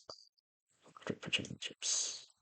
It's interesting that as a manager, he basically did not care about left right matchups for hitters or pitchers, which the Bobby Cox setting. Yeah, so I'm glad you guys learned something from watching this. All right, so I think we're set there. I'm gonna keep this, and you know what? Like maybe we'll check in after a month or two of the season. We'll see if Hoffman or Wagner are being used the way we would want them to, and then we can make adjustments otherwise. And then Lowe is in the bullpen, but you can see here he's still set as a starting pitcher. Um, and I don't know if it just changes the way his fatigue is represented or if it actually changes the fatigue level. But if you leave him as a starter, he looks overly fatigued as a reliever. How do I So I'm totally new to streaming. Maybe someone like D Block who streams a lot can tell me. Um, what do I do when like someone is like if I want to delete or block it's a message in the chat. So I'm going to set Low as a reliever, just so that his fatigue looks right. Like if we get a truer read on his fatigue. All right, I think that's it. I'm going to save this right now, and then before we go into it. So the one thing I wasn't sure about is so when I do the 86 Mets replacing all these other historic Mets teams, I turn the injuries off. Um, I think I'm going to do the same here because I'm not looking for realism. I'm looking for it to be fun, and I don't think it's going to be fun if like one of our big acquisitions gets injured. Um, and other teams won't lose their stars either, so I'm fine with that.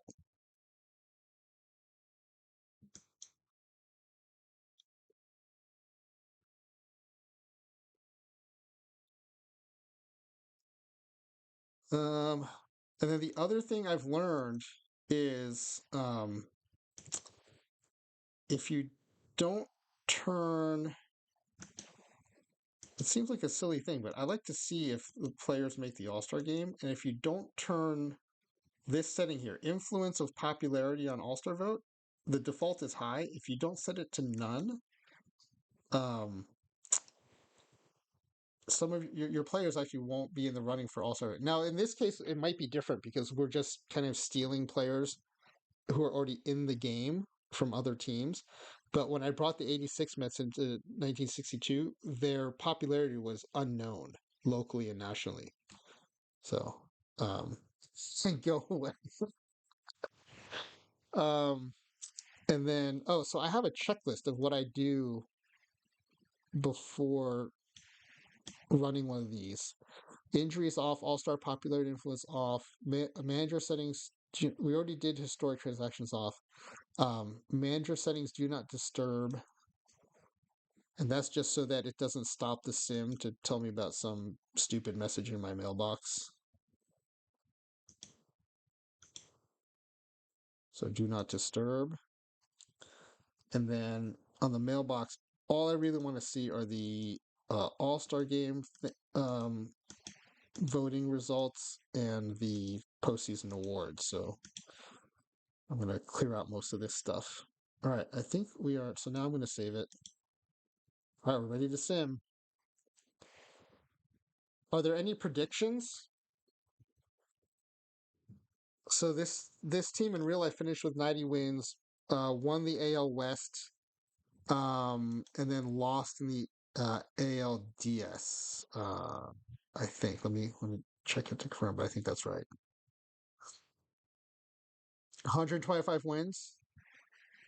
Yeah, lost ALDS is the Baltimore 3-1. How about World Series? Are they going to win the World Series? As long as there are no injuries, 105 and 57. Yeah, so since I turned injuries off, I'm more with. So is it like Hercules? Is it like Gumbercules? Um, I'm more in the 115 plus range with this. 120 plus. Okay, Gumbercules. I'm a little impressed with myself for figuring that out. Um, so I'm gonna go 120 plus. I'm with you. I think it's gonna be pretty high.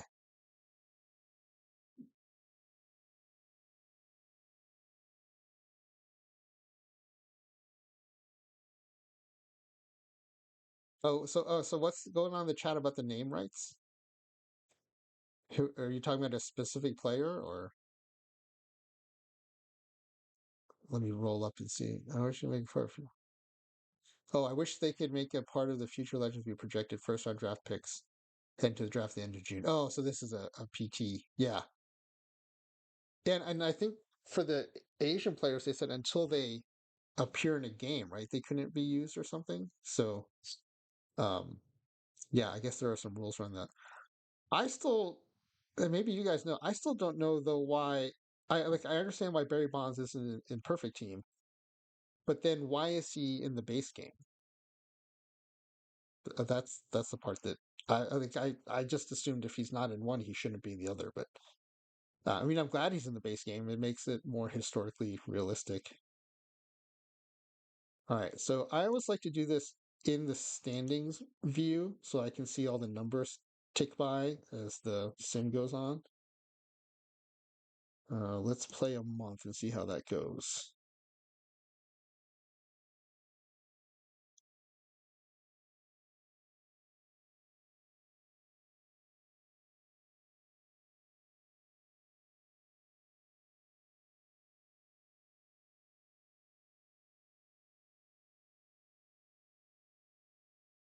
Null networks are with modest projections unless the manager strat is something that adds crazy wins I've never seen.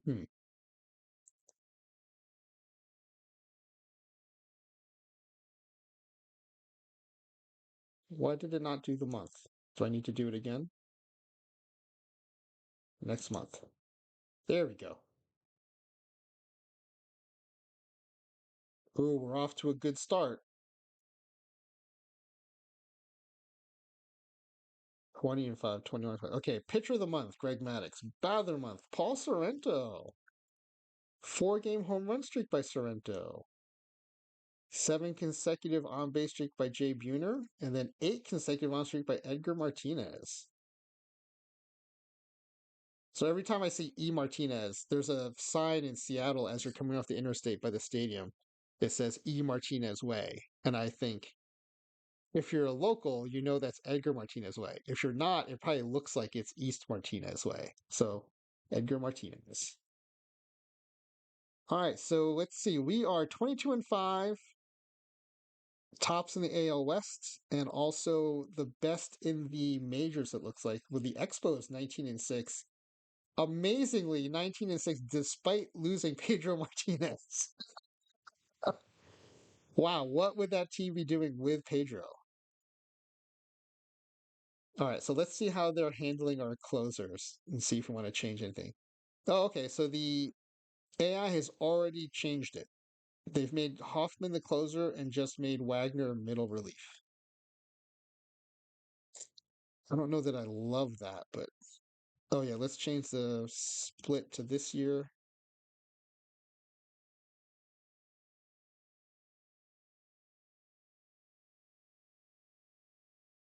Wait, how come I can't choose this year for?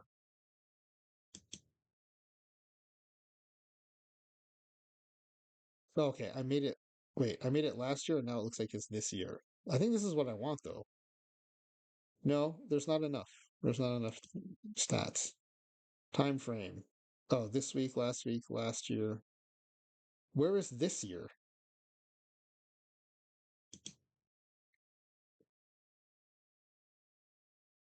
Kid I teach is going top 15 picks. If they can use his name and our high school in the base game, why can't he be in perfect team? Yeah. Does anyone know how I fix this? Under time frame.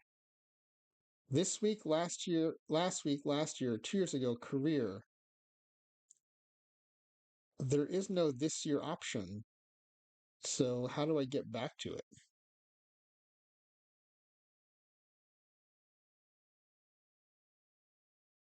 Oh, maybe I do none. Ah, there we go. I'm a genius. None is the answer. Thank you, Nolan Network. None is the answer. That's right. All right, so Randy Johnson is 4-2, surprisingly. Maddox 5-0, 1.85 ERA, .72 WHIP. And check out Maddox with the 19.5 strikeout to walk ratio. Love it. And then Pedro Martinez 2-0. Oh, you know what we forgot to do? We forgot to change the rotation, but it looks like the AI did it already. They put Maddox as 1, Pedro as 2, Randy Johnson as 3, Facero, and then Moyer. So yeah, I don't have a problem with that. Um, I think that's where we probably would have landed anyway, especially because it's a prime Maddox and a young Pedro, um, and a pre-peak Johnson. So I'm good with this. All right, so let's go back to standings and do another month.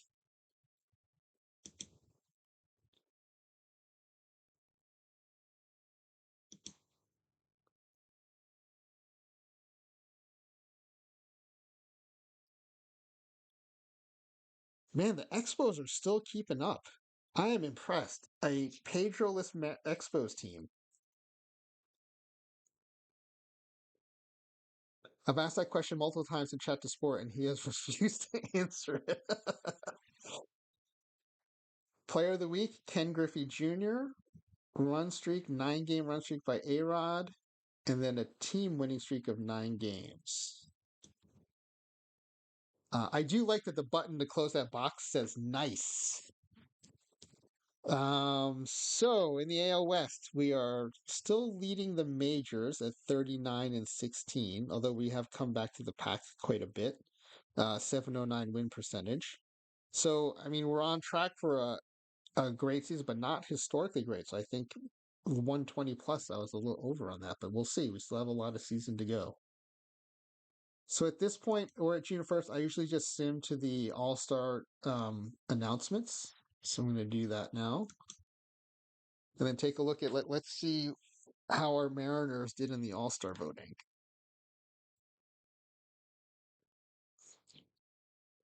So on left we have the league leaders here, but it's so the offensive leaders. Highest All-Star vote getter, Edgar Martinez. Nice. That's interesting. This one is not abbreviated. It says his full name, Edgar Martinez. All right, so we go to the mailbox. Is there a report that shows the All-Star voting and the All-Star rosters? I couldn't find it, which is why I just started relying on the mailbox. Um, so AL fan voting results. Edgar leading all votes at first base. See if any other Mariners are in there. A-Rod at shortstop. There's Rusty Greer. He was in the conversation about do we trade for him in left field. He's the second vote getter in left field. There's Junior in center.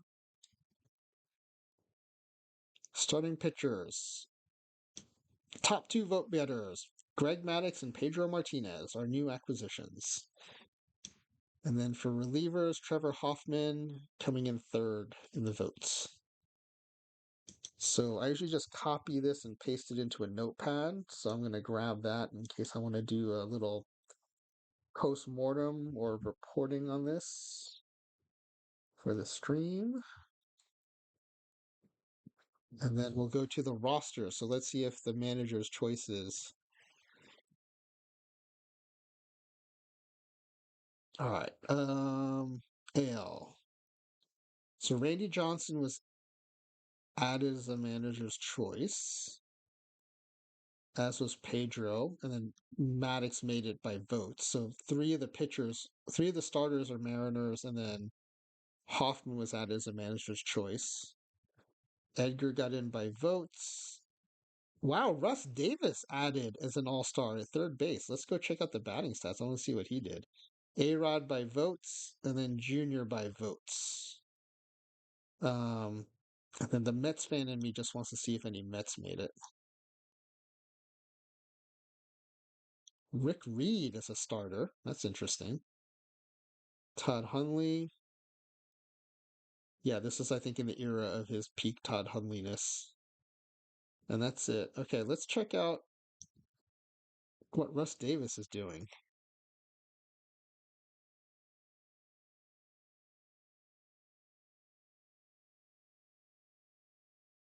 18 home runs, 288 average, 876 OPS. Maybe it's a down year for a third baseman. I don't know. It's a decent stat line. I don't think it's. I'm even surprised it's all star, but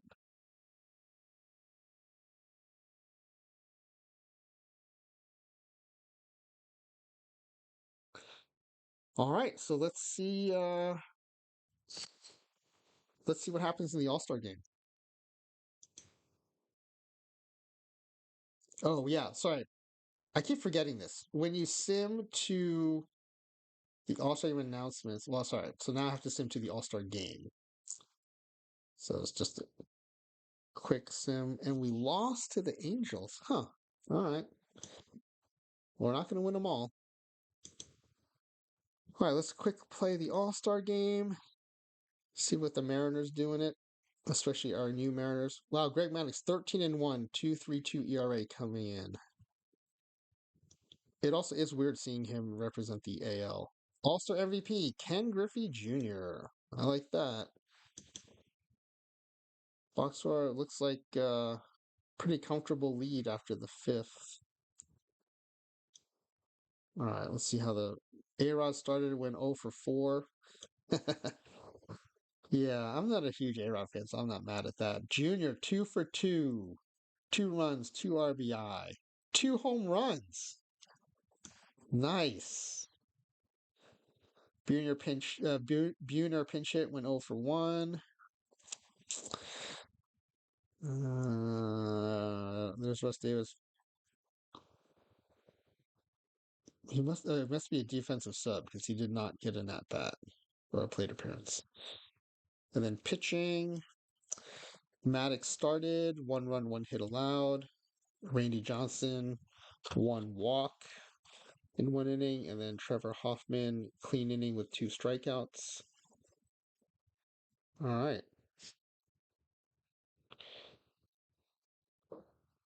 So let's go back to the standings and let's run another month.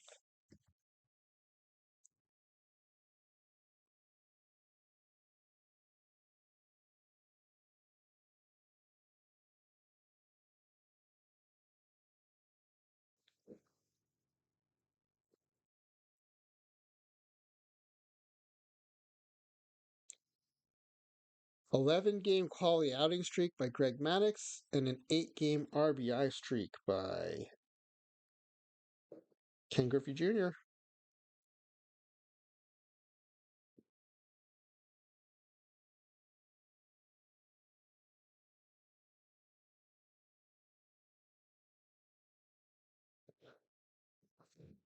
All right. So let's see where we are. 75 and 33, 694 win percentage. You know what? Still topping the majors, but check out the Dodgers. 73 and 36 with no changes to their roster. That's pretty amazing. Wow. What the heck is going on? Sorry, I got to check out these 97 Dodgers. Piazza, Mondesi, Butler, Valdez, Martinez, Estacio, Nomo. Oh, yeah, here's their lineup. Yeah, I mean,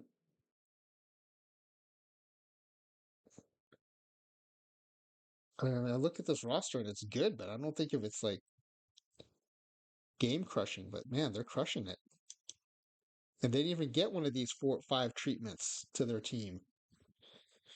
All right, let's see. Let's go to roster expansion.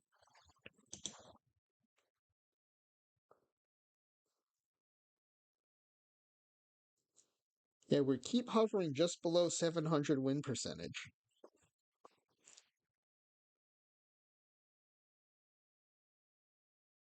32-game on base streak by Edgar Martinez. Wow, that's impressive. All right, 94 wins through August. And check out the Dodgers, 92 wins. Man, amazing. And the Braves, despite losing Greg Maddux for almost nothing, are still leading the NL East. The Astros, despite losing Billy Wagner, leading the NL Central. Wow. They are unaffected by our stealing their best players, or I guess some of their best players. All right, let's go to the end of the regular season. Mets fan, how do you feel about Frank the Tank? I, you know what? I'm not getting the reference. The only Frank the Tank that comes to mind is Will Ferrell. Home run streak, Ken Griffey Jr. 6-game home run streak. What's the record? 8? Like Mattingly, uh, tied. I think Dale Long. I don't know if someone's beat that since, but that's what I remember. It's 8-game home run streak. Milestone accomplishment. Randy Johnson gets career strikeout number 2,000. And then 8-game extra base hit streak by Ken Griffey Jr. Nice. All right, so this is what I learned doing all the Mets simulations. If you go to the end of the regular season, it takes you to that day, but it doesn't run the last day, so you have one day left. So we should be at 161 games, which we are. And we broke the 700 win percentage, but we're, I mean, I say far from, but we're not close to 120 games. And if we win the last game, we will tie the record, I think, at 114.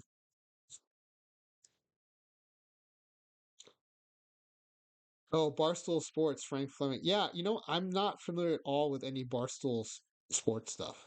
I sometimes read their articles, but I don't follow any of their other media. So goes nuts on the Mets, huge Mets fan. No, that's good. I guess he's also continually disappointed then, like I am. All right, so let's just run this last game, see what happens. Oh, no, no, sorry. I do not want to play the game. I just want to sim the game. So finish today. There we go. All right, ERA crown, Greg Maddux. Most pitching wins, Greg Maddux. 2020 player, A-Rod. 2020 player, Ken Griffey Jr. Going to the playoffs. All right, so let's check out the stats before we run the playoffs.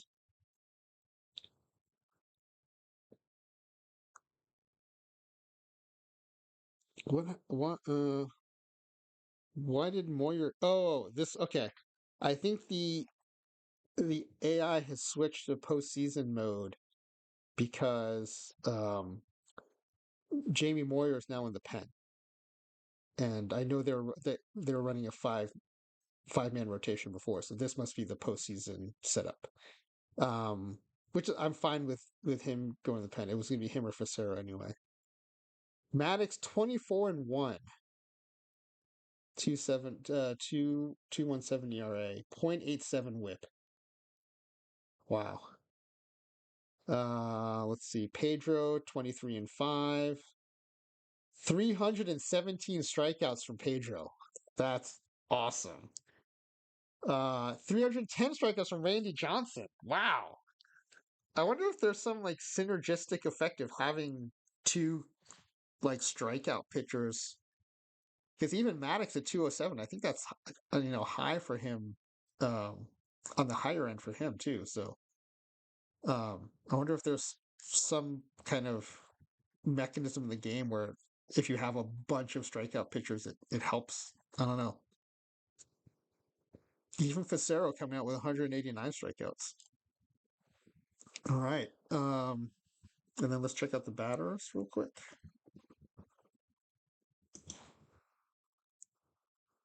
Let's sort by OPS. Wow, Edgar, 1056 OPS. Hey, Ken Griffey Jr., 61 dingers. Where was that in the news? Wow. A 286 average, but I'll take the 61 dingers, 171 RBI, 126 runs. That is a season. Wow. And stole 23 bases to boot. Buhner, 37 home runs. Jose Cruz Jr., rewarding our belief in him. He did basically triple his rate by being a full-time starter with 38 home runs, 908 OPS. A-Rod, 310, 24 homers, 61 doubles, and extra base machine. Sorrento, 34 home runs. Russ Davis, 23 home runs, 266 average, and an all-star berth. And then Joey Cora underperformed a little bit, but we'll take 276 from a middle infielder. That's fine. And Dan Wilson. So I think Dan Wilson actually had 15 home runs. He only came in with 8 here, but I think the rest of the lineup carried his weight. All right, so let's go to the postseason now.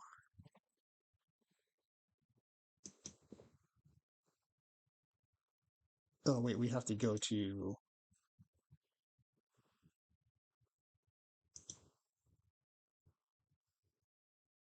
Oh wait, I want to see the tree. Where's the tree? There we go. Postseason coverage.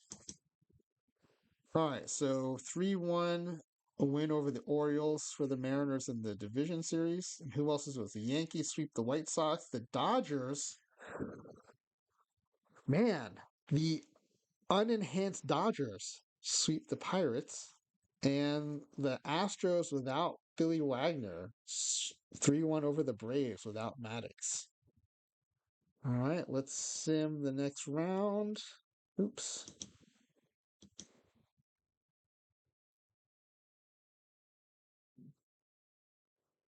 Finals, baby. Nice. Mariners beat the Yankees 4-1, and we didn't take anything from the Yankees, so they are a full roster. And then the Astros without Wagner meet us in the World Series, so facing his old team. All right, let's sim the World Series.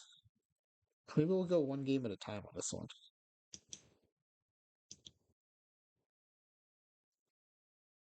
All right, game one. Hey, where's my option to? There we go. Quick play. Mariners win 11-5. I'm assuming Maddox got oh, Pedro started. Oh, interesting. Pedro started. Oh, I guess it depends on. Let's look at the schedule. Yeah, I guess just the way the rotation fell. Did Maddox pitch this game against the Yankees? Yeah. Okay. So Maddox won the closing game against the Yankees. So Pedro starts and gets the win. Given the amount of investment we put in the pitching staff, though, I mean, 11-5, that's a shootout.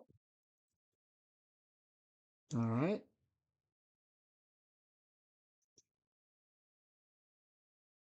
Let's quick play game two.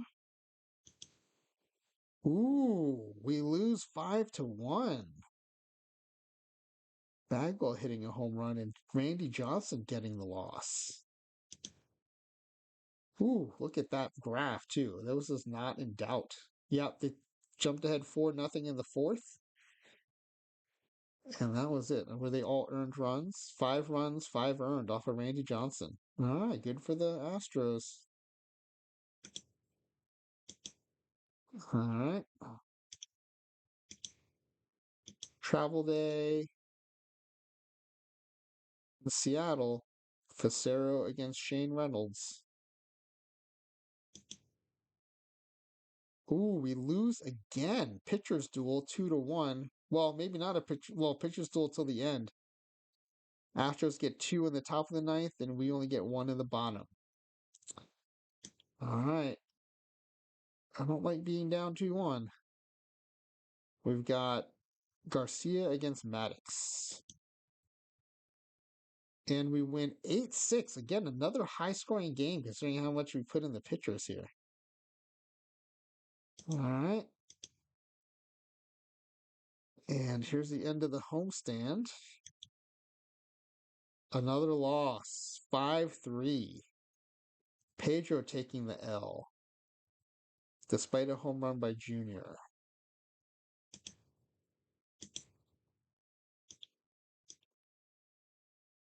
All right, this is an elimination game in Houston. Big unit against Daryl Kyle. Ooh, and we force a game seven, 6-5 with 3 runs in the top of the ninth. Wow. Down 3-5 heading into the ninth, score 3 in the top, and finish it off. Let me see the game log. What happened in the top of the ninth there?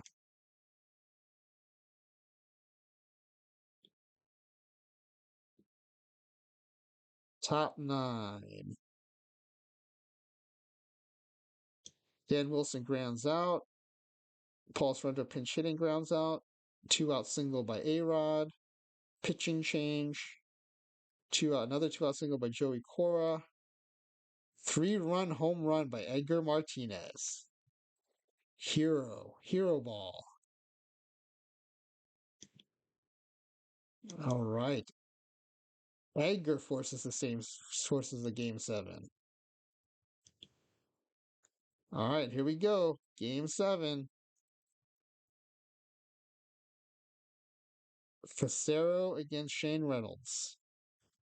I kind of liked it. It's one of the original 97 Mariners, though, in the deciding game. Hey, world champions. 8-0. Wow, all those other shootouts. And Facero is the one who throws the shutout to win the World Series.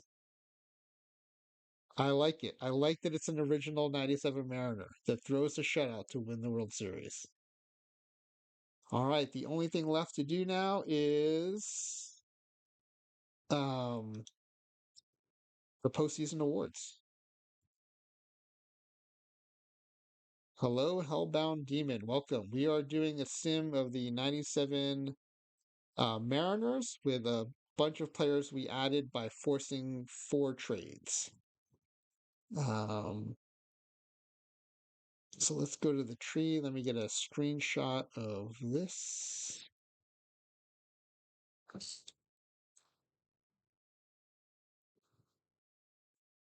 Oh, you're a Mariners fan. Awesome. Yeah, so what we did was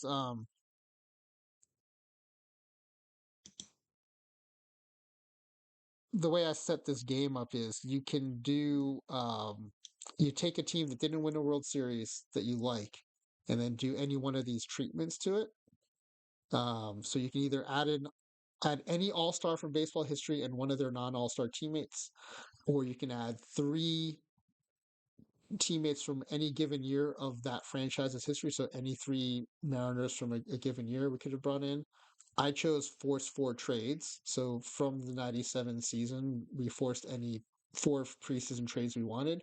And we took Greg Maddux, Pedro Martinez, Billy Wagner, and who was the fourth? Oh, Trevor Hoffman. Yeah. So we strengthened the bullpen and the back end of the rotation, which actually ended up becoming the front end of the rotation. Oops. Hold on, let me get that back. There we go. All right, so oh, there's the one I wanted with the trophy. Screenshot that. Seattle Mariners under the World Series trophy. I like seeing that. That's fun. So I am a Mets fan. I grew up a Mets fan, but when I moved to the West Coast in Seattle, I adopted them as my AL team. So I never had a conflict of the Mets and the Mariners meeting in the World Series, so it's been fine. All right, so let's go to the mailbox. I just want to see the postseason awards, and then we'll wrap up the stream. All right, let's clear out the mailbox. And let's sim to the Great Glove Awards.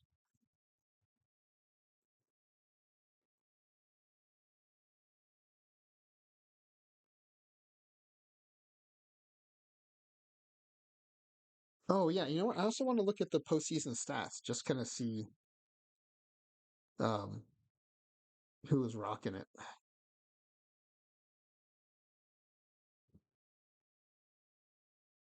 Because in one of the Mets sims I did when I sent the 86 Mets back to replace the 62 Mets and the 63 Mets, um, someone, maybe it was Keith Hernandez, hit like 600 for the postseason, which back then was just the World Series. But oh, this is our highest season score yet of 1246.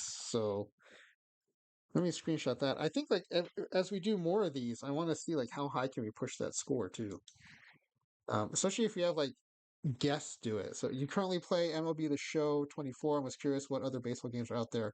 I saw this was curious. Yeah, so this is there's no, stick control in this. This is all just simulation. And there's like a few different ways you can play it. So the what we're doing here is what people call the base game, which is just kind of historic, current, future simulation based on attributes of the players that reflect their stats. And then there's Perfect Team, which is kind of a card-based card collecting game where whatever cards you collect, you can put into your roster for league play and into your teams for tournament play. Um, and then there's Perfect Team Live, where any live cards, so which are cards of current players, it's almost like daily fantasy, where you put them in your lineup and you get points for that. Um, and I'm probably missing another way to play, but because there's so many. But I have been playing this base game for over a decade, and I just started playing Perfect Team in December, and got totally hooked. But I still want to do some fun experiments here in the base game. So, Great Glove Award winners.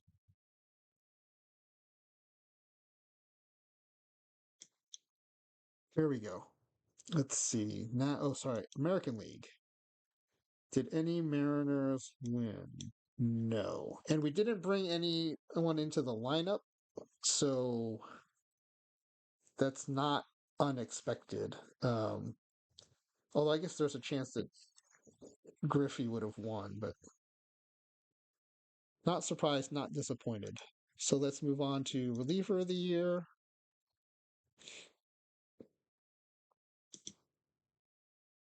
Wow. So despite stealing basically Hoffman and Wagner. Um, Neither of them showed up in the reliever of the year voting, and Mariano Rivera almost won it unanimously. That is interesting.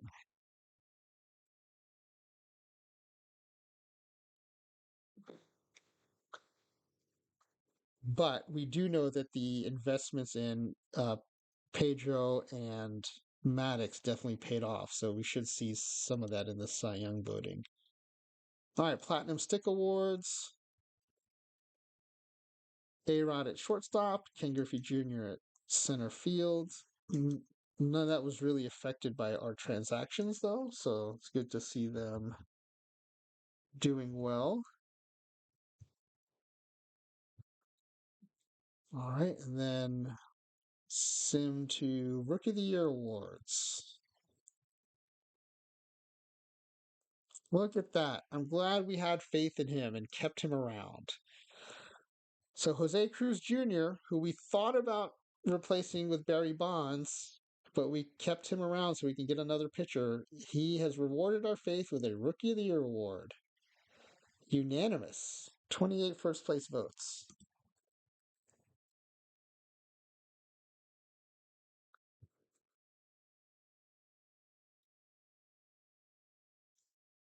And I have to give chat the credit for that because I was all ready to replace him. And um, when they forced me to kind of take a second look, and he basically tripled his performance from 1/3 of a season with the Mariners. So, the game engine did what it was supposed to, and he did what he was supposed to. All right, and then Manager of the Year. Oh, thank you, thank you, thank you, thank you so much. Mochi Mitsushi at the ballpark as early as 7 a.m. His dedication, coupled with a shared management style and a knack for knowing who's hot and who's not, earned Mitsushi the AL Manager of the Year award. Oh, and I'm quoted. I guess you could say I pushed all the right buttons at the right time for the Mariners to have the season we did. But keep in mind, too, that I also had a group of dedicated ball players who played their hearts out. I thank them for winning this award for me.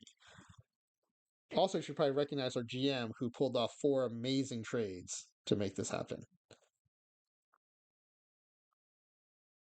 All right, so Manager of the Year. And then let's see the two biggies, Cy Young and MVP. You know what I forgot to do?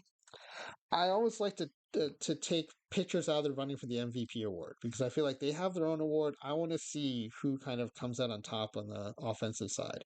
I didn't do that, so we might have to go down to second or third in the MVP voting. Greg Maddux, not a surprise given the season he put in. Not unanimous though. Oh wait, no, I'm still looking at the reliever of the year. Sorry, gotta scroll up. Also weird seeing him winning the AL Cy Young Award, but look at this. Top 3 spots. Maddox, Pedro Martinez, Randy Johnson.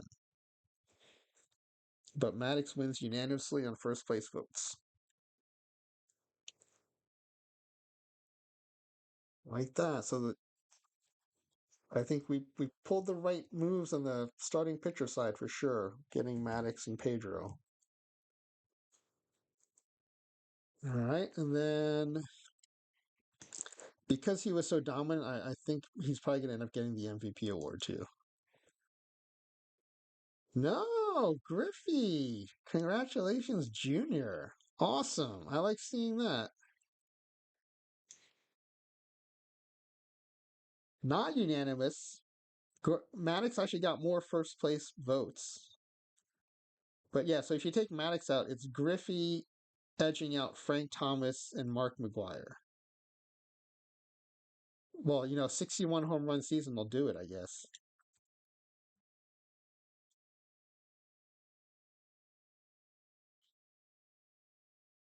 All right, so let's do a quick spin through the league stats and see how we compared, and then we'll call it a night. So league stats.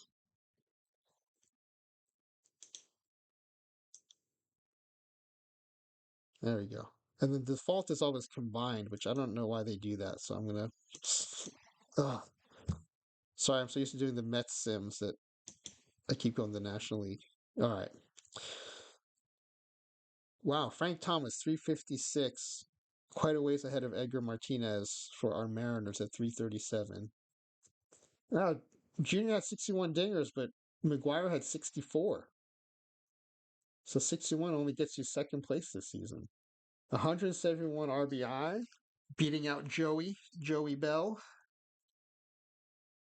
Uh, Frank Thomas leads with a 468 on base percentage ahead of Edgar's 457. Wow, McGuire even beat Martinez in OPS too. Frank Thomas, four players with 7+ WAR, with Frank Thomas coming out on top at 7.6, and then A-Rod with 212 hits.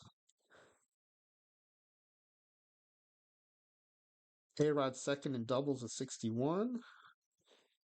Total bases, McGuire with 400. That's amazing. 132 walks for Jim Tomei. Mo Vaughn with 184 strikeouts. And then let's check out the pitching leaders. And here's where our trades came in. Greg Maddux, who we acquired, 2.17, 24 wins. And for him, a pretty healthy 207 strikeouts. And then, Pedro came close to the pitching triple crown. Well, although Big Unit and Pedro were both pretty far behind Maddox with his 2.17. But Pedro third in ERA, second in wins, and first in strikeouts. Wow. More strikeouts than Randy Johnson. That's impressive. Yeah, and then Hoffman, who the AI made the closer, 30 saves, pretty far behind Randy Myers at 45. And Myers was in the running. I think when we were thinking righty lefty, it eventually came down to Wagner and Myers. So, um, yeah, all right. So I think that's it. We'll call it a night. I think the next stream I'll do, and this is gonna be this game night thing will be one I do to kind of break up some of um the series simulations I'm doing. So right now I'm in the middle of sending the 86 Mets back in time. So they finished second in 62, but definitely had way more wins than the 40 wins the original 62 Mets had. They won World Series in 63, 64, and 65. But I thought I could do like maybe, 7 or 8 per stream, but it turns out like it's about two. So instead of doing every season, I think now that I've done the four worst seasons for the Mets, I think the next one I'm probably going to do 69 and 73, which are their two World Series appearances. And then I'm going to look at like what are seasons that had like epic pennant races or like all-time elite teams. So I definitely want to send them back to 75 and 76 and see how they do against the Big Red Machine. And so I'm going to be looking for seasons like that. So I think I'm going to figure out what that schedule looks like because I want to send other teams through that too, through that same schedule. So the next team I want to do is take the either this 97 Mariners team or the 2001 Mariners team, and then same thing, like kind of their inaugural season and their early rough patches, replace them with the '01 Mariners, and then some of these milestone seasons. So, um, yeah. So if you like this, come back for the next game night. If you're interested in the other thing I'm working on, then come check out the Mets and then the Mariners and see how they do. And if you have other suggestions, like I'm all ears. Whatever is fun to do and interesting, I'm all for it. So I don't know how to raid. I'm still all new to this, so I was gonna raid into someone, but actually I don't even know if anyone's still here. Let me see. I think I'll see it when I do this. So how do I raid? If D Block's still here, he might know. He raids into people all the time. /raid and then enter their name. Oh, okay. Thank you, the Nolan Network. You are an affiliate now, so of course you would know. Thanks for sticking around.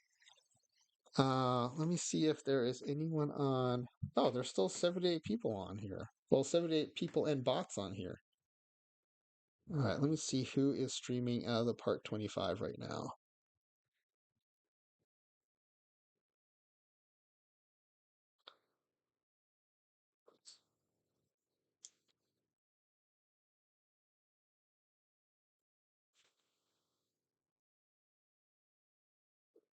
Twins34 is streaming the part 25. So let's do twins_34.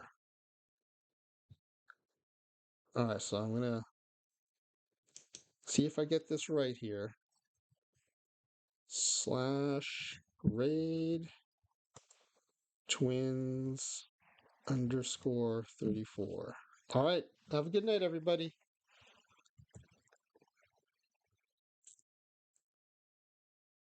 Ooh. Countdown to the raid. Exciting. Never done this before.